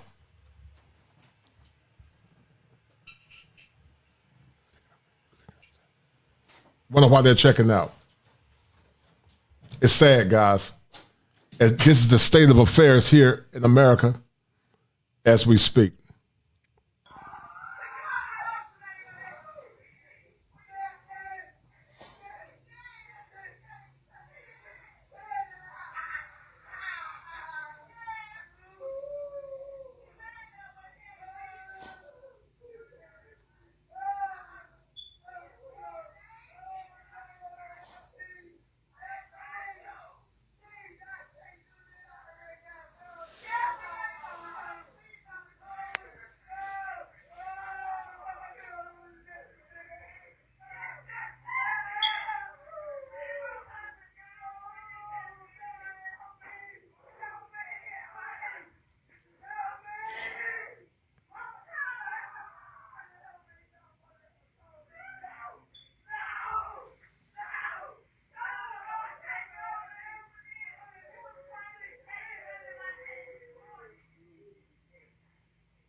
Once again, guys, this is the world that we live in. A world of brokenness and a world of pain. A world where masculinity is under attack and a world where there is no accountability. A world where men must silence their feelings and their thoughts for fear of retribution. And this is what happens, guys, where you have a world that don't take accountability and they minimize the importance of masculinity and malehood, but also the importance of men and their rights and their mental health. In relationships, men and women both should benefit. Men and women should both benefit. But sadly, they don't. I got a show on tomorrow called Violent Women. We're going to talk about a barrage of violent women and how male violence or female violence towards men, many times, it goes on deaf ears. And so, guys, you see it, I see it.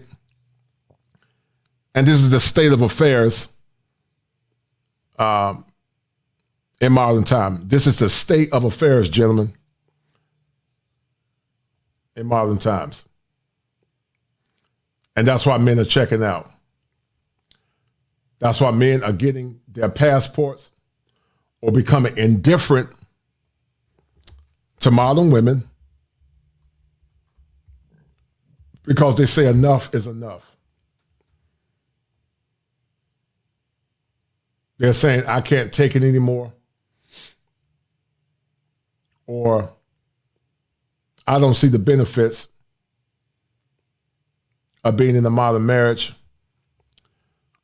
or a modern situation. The question is this, guys. Kevin Samuels advocated for relationships. Many times he was misunderstood, even when his intentions were noble. But I believe if Kevin Samuels was living today, I think Kevin Samuels would have been a passport bro. And he would have been a passport bro not because he didn't believe in modern relationships, but he would say, you know what? Why am I going hard in the paint for a society and a generation of women that don't respect and honor their men? And once again, guys, this is the world that we live in, sadly. This is the world that we live in. And this is the state of affairs in modern relationships where men are minimized, their voices are minimized, and sadly, their lives are taken because you got women that have not been conditioned to respect and honor their men, but also to love them and to respect their boundaries. Because as I said before in the past, guys, a woman can't love you until she can control her emotions. She cannot control you until she can control her emotions. And it is heartbreaking and very disturbing. But once again, folks say get married. Just get married for whatever reason. These babies are crying and sad. And we'll suffer for the rest of their lives because of this woman not being able to control her feelings. Hold tight, guys. I'm going to show you guys something real quick. And then I'm going to end this stream. And thank you to the guys that tuned in on tonight. I got a great show coming up talking about the state of the union that we're dealing with right now. But as a licensed therapist, guys, I see it all the time. Some of you are asking for the link. It's on Facebook. Hold tight. Let me see. Here it is. I think here's a link. Hold tight. This is one of the links anyway. You go check it out on Facebook. It's Khadijah Brown, the Khadijah Brown story. So let's look at this real quick, guys. We're going to do a little recap real quick, and then we're going to end the stream because I'm hungry and I'm tired. All right?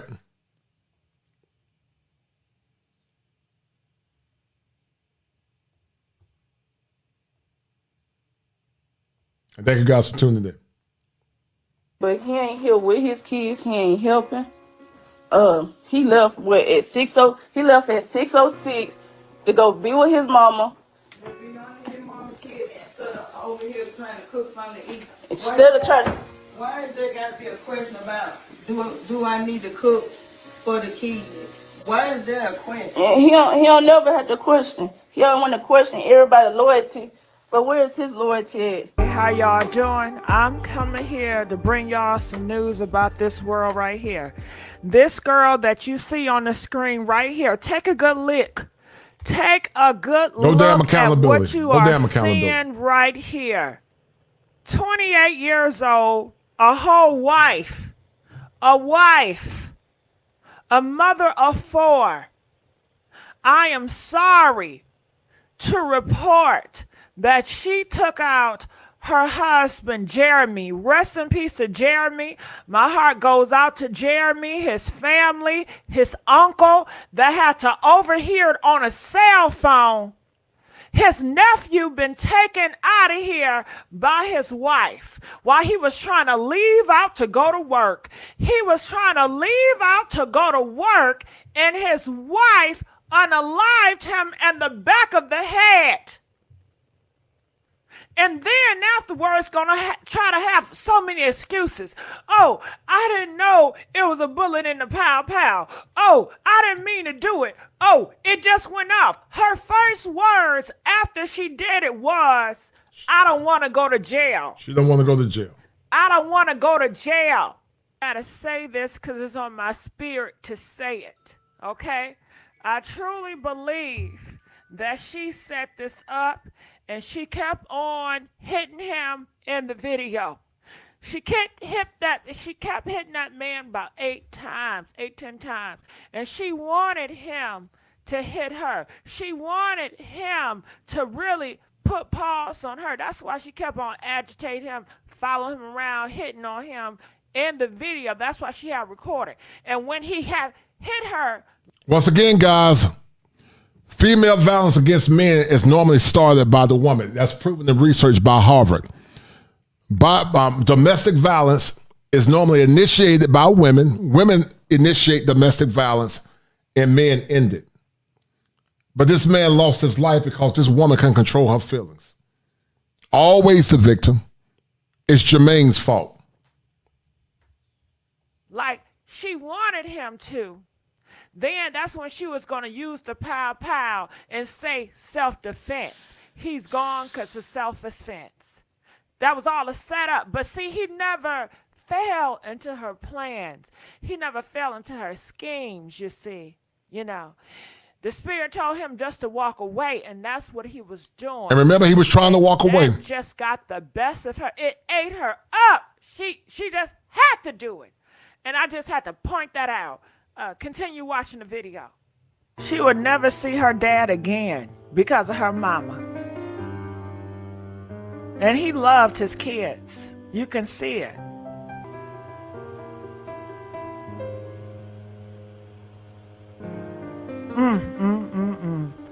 He is gone. That brother is gone. But they wonder why black men are so damn fed up. They wonder why black men say, I'm going abroad. They wonder why black men are checking out. Because it's always our fault. It's always the man's fault, white or black. It don't matter the race. No accountability. You can't check the typical woman in America, especially the black woman. You got to be careful what they say. I got men right now, guys, and I lie to you not. Sex is marriage, but the men are still cooking and cleaning and all that BS because they're narcissistic. Instead of getting rid of their asses, they feel stuck because they got kids. That's why I keep telling you, make her get a damn prenup. If she's not willing to sign that damn prenup, tell her to take her ass on. Because I'm telling you something, you got more to lose than her. Because the system does not benefit men. And now these babies not only going to lose their silly mama, but now their daddy is gone. And all he did was want to leave to go to work. Man, and you know his kid right here, this baby would never get to see their father. This baby would never get to see their father, would never get to know their father, would never have a conversation with their father, would never play with their father, would never go to church with their father. Oh, what a horror. What a horror. In that same house, I couldn't live in that house. He didn't even get a chance to see 30 years old, you know?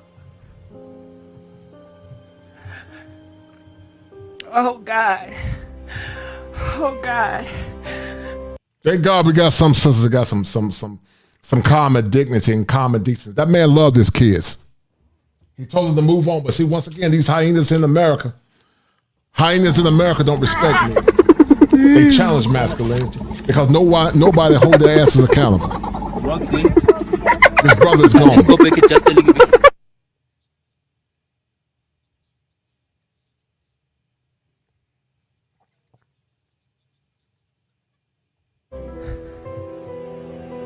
Look, spending time. Nowadays, you can't even get black men to spend time with their kids, let alone posting them.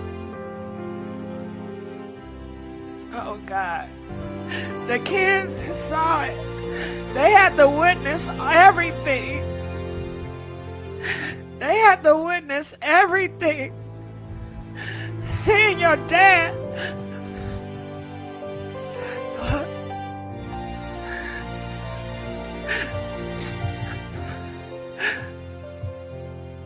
This ain't right. This shit ain't right. This is not how it's supposed to go. Oh, sis, that ain't how it's supposed to go. But that's what happens when you live in a world where we don't hold women equally accountable like we hold men. That's why it's not right. You're right, sis. Thank God you got some empathy for men. Because we live in a world where men are not getting empathy. We live in a world where men are broken. We live in a world where white men and black men and all men are dealing with callous women that are selfish, have narcissistic traits, and are entitled to a damn man's resources. And I told you guys before in the past, get the likes up, guys, and share the stream. We're going to end the stream in a minute. But once again, guys, when you deal with women like this, you're dealing with a woman that's predatory in nature. And when they're predatory in nature, you're dealing with carnal hypergamy.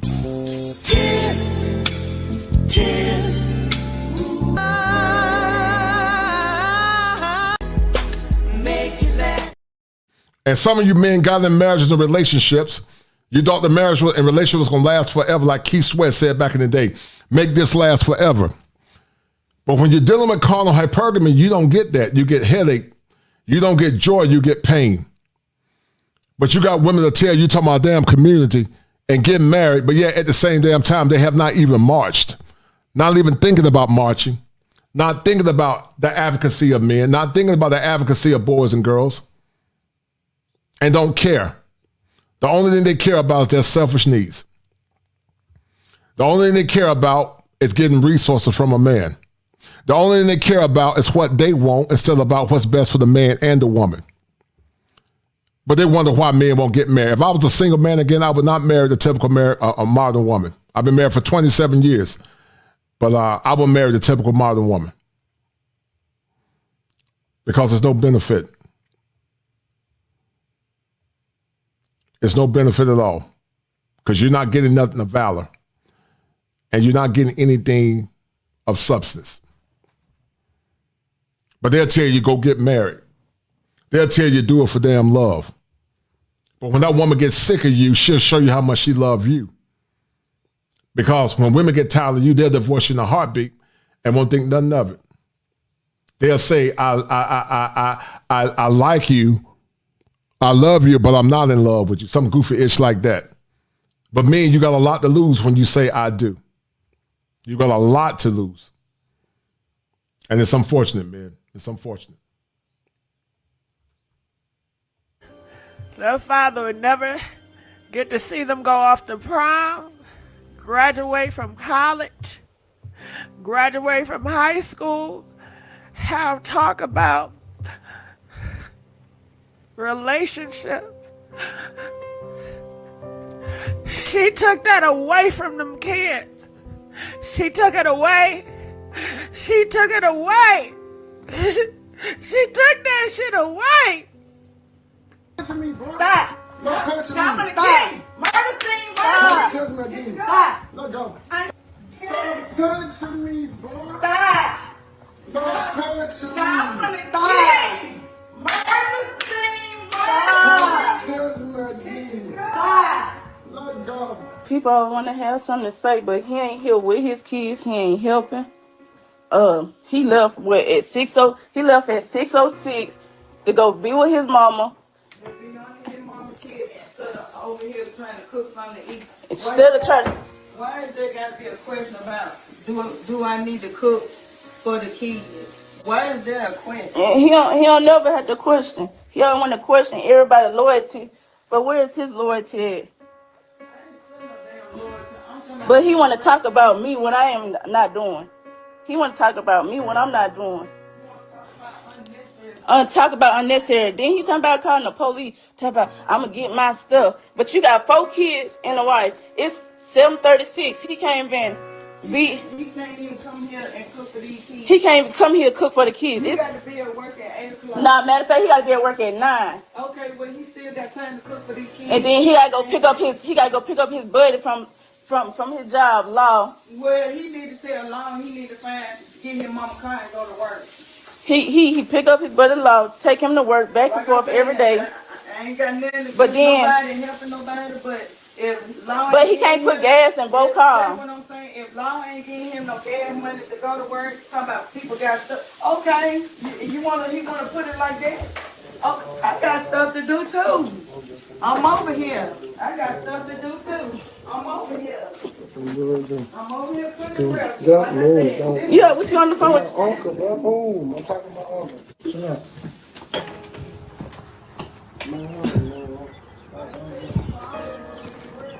Remember, guys, this man was going to work. I know some of you guys might want to call in or pop in, but I'm about to end this stream in a minute, guys. I'm tired, man. I've been working all week. I need to allow my mind to breathe. I would have a call in where you guys can come through, man, but I'm extremely tired. Brother Terrence, if I do bring it in, I'll give you about 5 minutes, man. But I'm about to end the stream. Shout out to my man Ray Johnson for that $10 super chat. Thank you, brother Ray Johnson, man.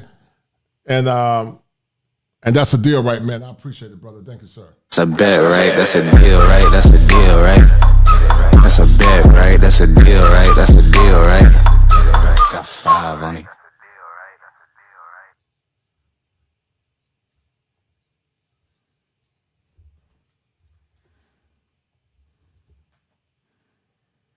All right, guys, we're going to finish playing this. I'm going to end the stream in a minute, guys. I would drop the link, but not tonight. I'm tired, man. I don't feel like talking tonight. I've been busy all week talking with clients. And I'm going to get me something to eat. I'm going to bed. But much love and blessings to the brothers and sisters that tune in. I'm over here. No, you ain't trying to get ready for work. Look at him. This is a sad case, y'all. He getting his stuff. Look at that. Sad case. As a father. Okay, Jeremy, what is the conversation you want to have? Yeah. And your baby in the room? You want to have? We're good. Give me my phone, bro. Don't share What is the conversation you want to have? What the conversation? Get out my He phone. said, what's the conversation? Don't touch me. I'll call the police over here. Don't do not touch me. He said, what's the conversation y'all want to have? Man, get on me. What's the conversation you want to have? I'm finna send man. Don't get you touch me, please. Ain't nobody touching you. I'm gonna send my cousin over here. Do not touch me, Don't bro. call nobody over here. Oh, baby, tell your daughter to keep her hands on me. Tell your daughter to keep her hands on me. She wanted control. She want to keep messing with him. He done told her 50 times, leave me alone, leave me alone, leave me alone, leave me alone, leave me alone, leave me alone, leave me. God damn! Leave the man alone. But nah. She couldn't do that. She couldn't leave him alone. I'm going to drop the link for Terrence for 5 minutes. Terrence, 5 minutes, man. It's going to only be 5, bro, because I got to go, man. I got things to do. So I'm going to drop the link. This is only for Terrence. If I can find it. It got to be 5 minutes, bro, because I got things to do. I got to eat, and I'm tired. So this is only for Terrence, so I'm going to let him come in for about 5 minutes. All right, guys, this is only for Terrence, so if you click the link, I'm not bringing you on. Terrence, you can come in for about 5 minutes, man. Make sure you cam up Terrence first. I got to see your face in the back. Make sure it's you. Let me see your face in the back quick, and then once I see your face, I bring you up, brother. So in the back, I got to see you in the back. And then, guys, we can finish this conversation, all right? Alone. No, she made it her mission to take him out of here. I'm not going to be here another 4 hours, Greg. 5 minutes max. All it took was one. All it took was one. And then afterwards, her first saying was, I don't want to go to jail. That's what she had on her mind. And right, then she want to turn into a Christian. Help? What? What? Oh, God. Oh, God. All right, go ahead, Terrence. Real quick, man. Real quick. Yes, I was going to sir. add to the conversation.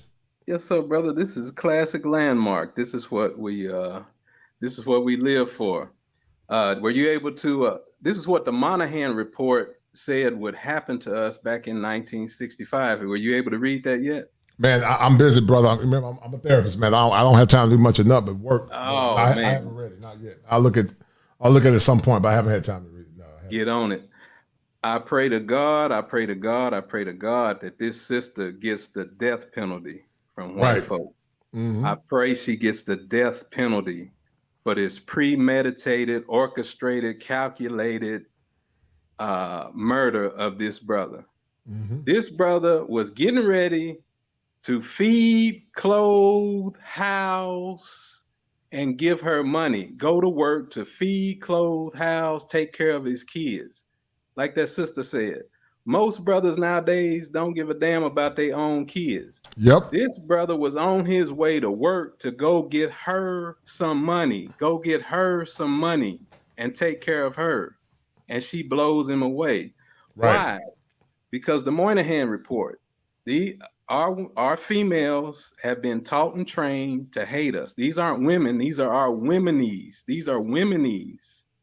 And you'd be a damn fool. A brother would be a damn fool to marry a sister nowadays. A brother would be a damn fool to marry an American female nowadays. I agree. In general, I agree. Yes, sir. I know a female that carries 3 guns. Did you hear me? 3 guns. Mm-hmm. I know other females that carry guns. You need to, when you get off this stream, get the Monahan report and look up this song called Kill Bill. It's a song by SZA, S-Z-A, telling black females to kill their man. It's in the media. Wow. It's in mass media, brother. Right. But listen, I'm not surprised, Terrence. Like I said, let me make sure I clarify this. I love Sister. I've been married to my wife for 27 years, but right. And I don't think you hate black women either. But the problem is when you have these conversations, someone say, "Oh, they hate black women." No, we don't hate black women. We don't like the behavior. The behaviors have become abhorrent. We hate what they've become and right, what they've allowed themselves to become. Right. Our grandmas didn't allow for. Our grandmas never taught a female to go outside with a thong on, and when that crazy rap music, kill your own brother rap music comes on, bend over and shake your rectum and show your booty. Right. Grandma never taught that. These aren't women. These are enemies of the black man. We didn't. How can they accuse us of hating them when since 1973 they've had 30 to 100 million baby deletions? That's true. The A word that I can't say on here. Right. I know what you're saying. Yes, sir. And we hate them. Right. No, they might need to rethink that. Right. The evidence is on our side. We didn't we hadn't deleted no babies like they have. Right. Yeah. So yep.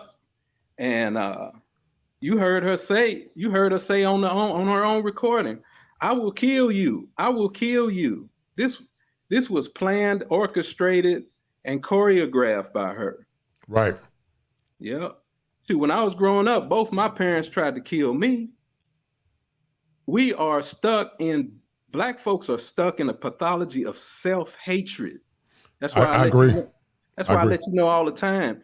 You got the best show in the world on YouTube, second with no close second, because the only solution, we've tried every solution there is. We tried economic solution, social solution, political solution, religious solution, monetary solution, relationship solution. None of them work. Not all of them fail. The only solution to black self-hatred and black self-hatred pathology is psychology. And you're the only one offering that. Yeah, that's true. No, you're right, man. And listen, I appreciate the kind words. Terrence, we'll do this again, man. I got to roll, man. I'm hungry, man. I got to eat. I got to get some sleep. Look at you. But we're chopping up, brother. Much love and blessings, all right? I love you, I got a good show coming up tomorrow. Keep all right, man. Be good, brother. Keep up the good work. I appreciate it, sir. Thank you. All right, family. All right, be good, brother. All right, guys. This has been a good one, guys. And I appreciate you brothers for tuning in.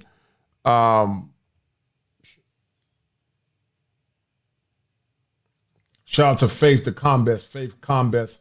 I'm a black woman. I don't like the behavior of many black women either. Black men, keep yourself safe and run for your sand and peace of mind. Thank you, sister. I really appreciate that.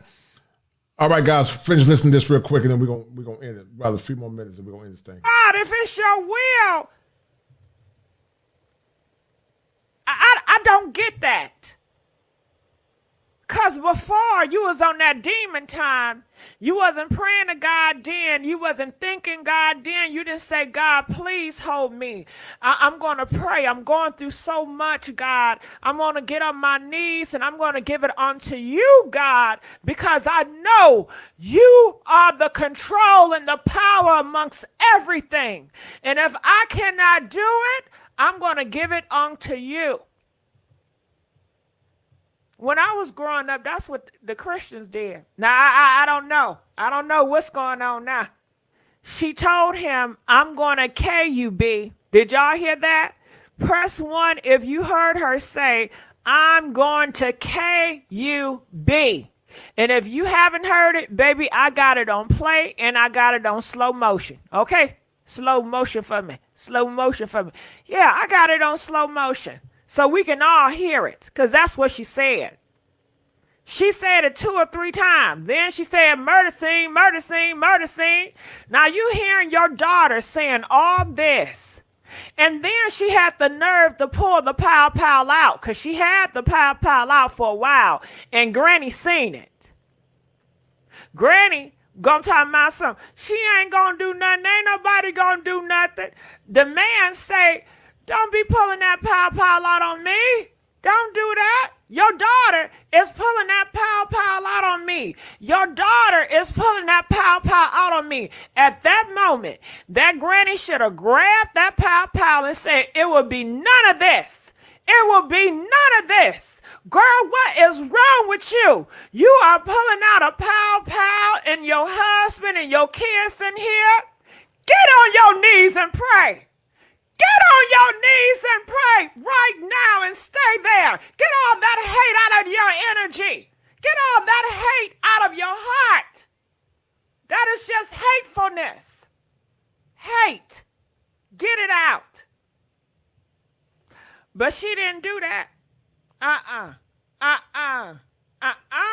She ain't do that. She ain't do it. Did she do that? Boo be the body. Say, get to the part about the bisexual. What about the bisexual? We don't have no proof that he was bisexual. And if he was bisexual, it still don't deserve this. And that is just hateful to say, well, if he was bisexual, then he deserves to be put down. Now, did you? And guys, that's another story because we know it happens with them a lot. But anyway, I'm going to end it. You guys get the drift. Thank you, brothers and sisters, for tuning in, guys. We're about to end this stream. Love and blessings, man. We signing off.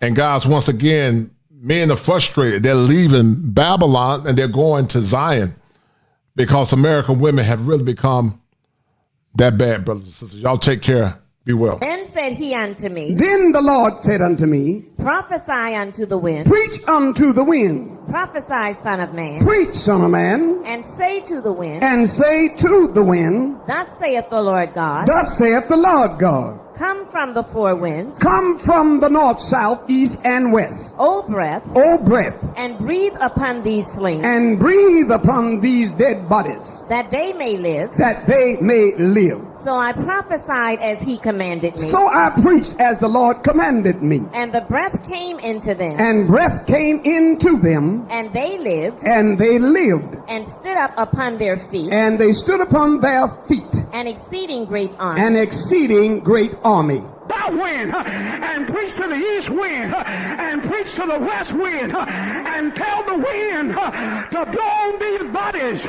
And the preacher started preaching, said all winds, all four winds, said blow on these bodies that they may live. And when the preacher started preaching, the wind started blowing, and all of those dead bodies, they came alive. The Bible said, and they stood up on their feet, an exceeding great army. But I heard the preacher said to them, you've been here long enough. You've been down in Babylon long enough. You've been dead and dry long enough. You've been separated long enough. Now let's come out of this valley. Let's go back to Zion. I heard him say, follow me. It's time now for a new beginning. Enough is enough. It's time for a new beginning. Come on and follow me. I heard them singing and they started to Jerusalem. We are marching to Zion. Fire for your mind. Clinician. If it ain't seven, it ain't culture. Heaven and hell, that's what they told you. Real men put the strap down and we can toss them. Young heads picking back up and young dolphins. This is our culture. Now we talking kosher. Clinician, masculinity issues. Absent fathers who miss you. Mama drama don't kiss you. All a part of the ritual. This is how they get you. Separate the men, women, clipping babies pretend to. Damn. Lovers, haters, acting like vultures. If it ain't seven, it ain't kosher. If it ain't kosher, ain't right, gotta divorce us. If it ain't seven, it ain't kosher. If it ain't kosher, ain't right, gotta divorce us. If it ain't seven, it ain't kosher. If it ain't kosher, ain't right, gotta divorce us. This is kosher condition. 7 wonders, the whole world gotta listen. This is kosher condition. 7 wonders, the whole world gotta listen. This is kosher condition. 7 wonders, the whole world gotta listen. This is kosher condition. 7 wonders, the whole world gotta listen. Listen. Listen.